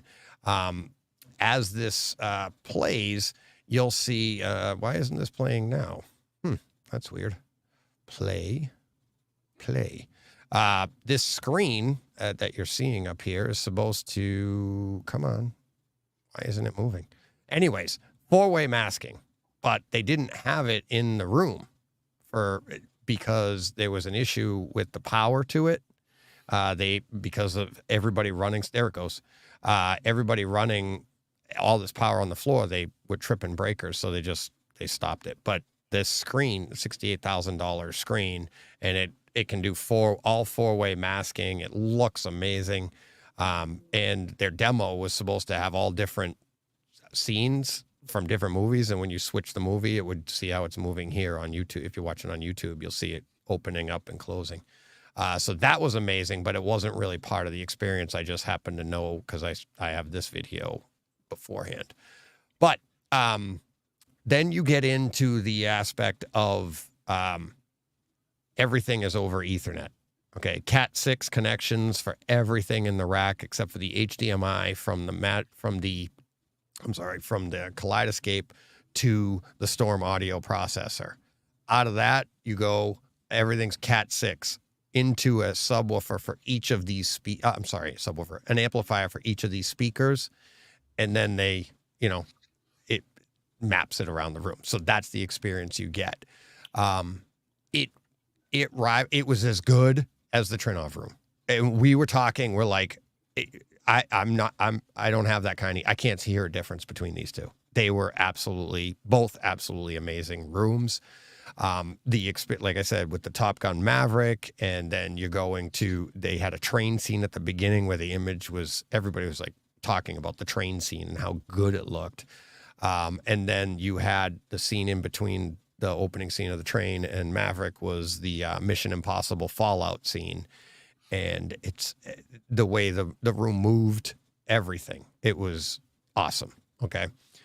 The reason I put this ahead of the Trinov room is because I believe like this is future tech that we can all look forward to. Okay. Meaning like not necessarily maybe you can't afford the Grimani speakers, but you don't need that. Or, this tech will come down to us, meaning the Ethernet system that they're running here, the simplification of our audio, our racks, and making it more rock solid, because if you're running a system like that, you'll know how, it's all on the Ethernet. It can be monitored. That stuff can filter down to us eventually. The idea in the Trinov room, I don't think it's ever going to filter down to us that we're going to hire somebody to build us a room so that we can put a room within our room in a house. You know what I mean? Like it's that I don't ever see that coming down to our price point, because we'd just be like, okay, I'll just build my room. So, this room, but absolutely stunning. Jen was, pretty funny. She walked out of this room and she said, "That's the room I want." And I was like, okay. I'm like, and standing right there was Chris Seymour. And he's like, all right, we'll sign you up. It's like, we're start painting more cars. Yeah. It's, it really was an amazing room. But, like I said, it's like, again, we are so close, because when we came home and I put Jen through the tests and she was like, and now I know the difference. She didn't hear it. She didn't see it. She said, it's a bigger screen, but ours looks just as good. And it's like I said to people before, you're paying for the money goes to the size, the sheer size of the room, the sheer size of the screen, the light output you need to do that at the throw distances. That's what you need to do. And for that screen to look, 186-inch screen to look as crisp and sharp as my 110-inch screen looks, that's at that throw distance in a room that size, that's where your money goes. And it's absolutely amazing. And if you were to A/B it, you'd probably say that looks better. But me traveling back home, I'm like, I feel like I'm in that. I honestly did. I can say that. And I don't think that's a slight on this room. I think that's a testament to our systems. I'm not saying I have a great, I think most of our listeners have systems comparable to ours, and you're not that far off, and it's, and that's my biggest takeaway from all of these rooms. But yeah, Gramani gets the number one for me, because I think it's something they're innovating something here that we can all probably end up with someday, which I thought was really cool. So my final overall experience, my best overall DJ experience. So I got to hang out with, obviously I got to hang out with a bunch of people I met in person. I met all these people: Todd, Brett, Travis, Joe Klosnick, Josh, Andre. Met Amanda from Kaleidoscape. That was a fun story. Met Kane, not Kane, the COO of Kaleidoscape. Met all these people, and these are the people that were like, "Oh yeah, I love your stuff." Amanda was like, "Yeah, I've seen your name come across my desk a bunch of times." I thought that was funny. Nick, Larry, and Gary from SVS. That was awesome.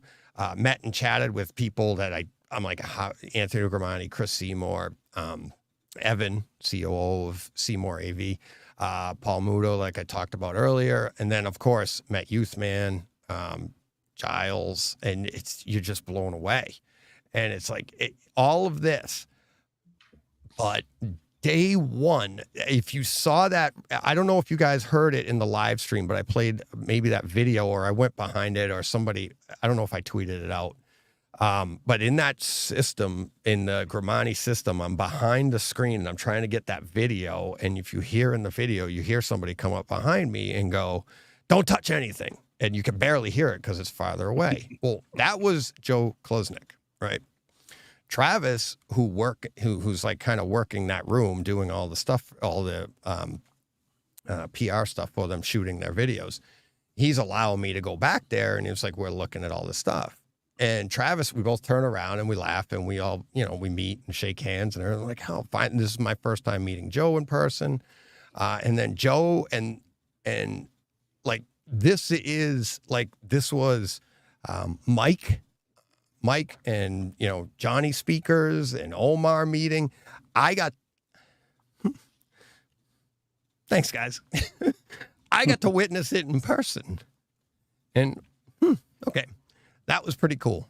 So that was and that was like my first time there. So it's like, look at what I'm doing. So, all right. So I was sitting there and I got like this one. Let me walk around, because it was cool to see it in person. So that was that. So yeah, it's you guys, the listeners, and everything that happened this weekend, like I said, it's all because of them. So that's easy. You guys got any questions? Nope. No, we'll leave the one about where babies come from. We'll do that next time. It's fine. I'm okay. That's all right. Oh God, yeah.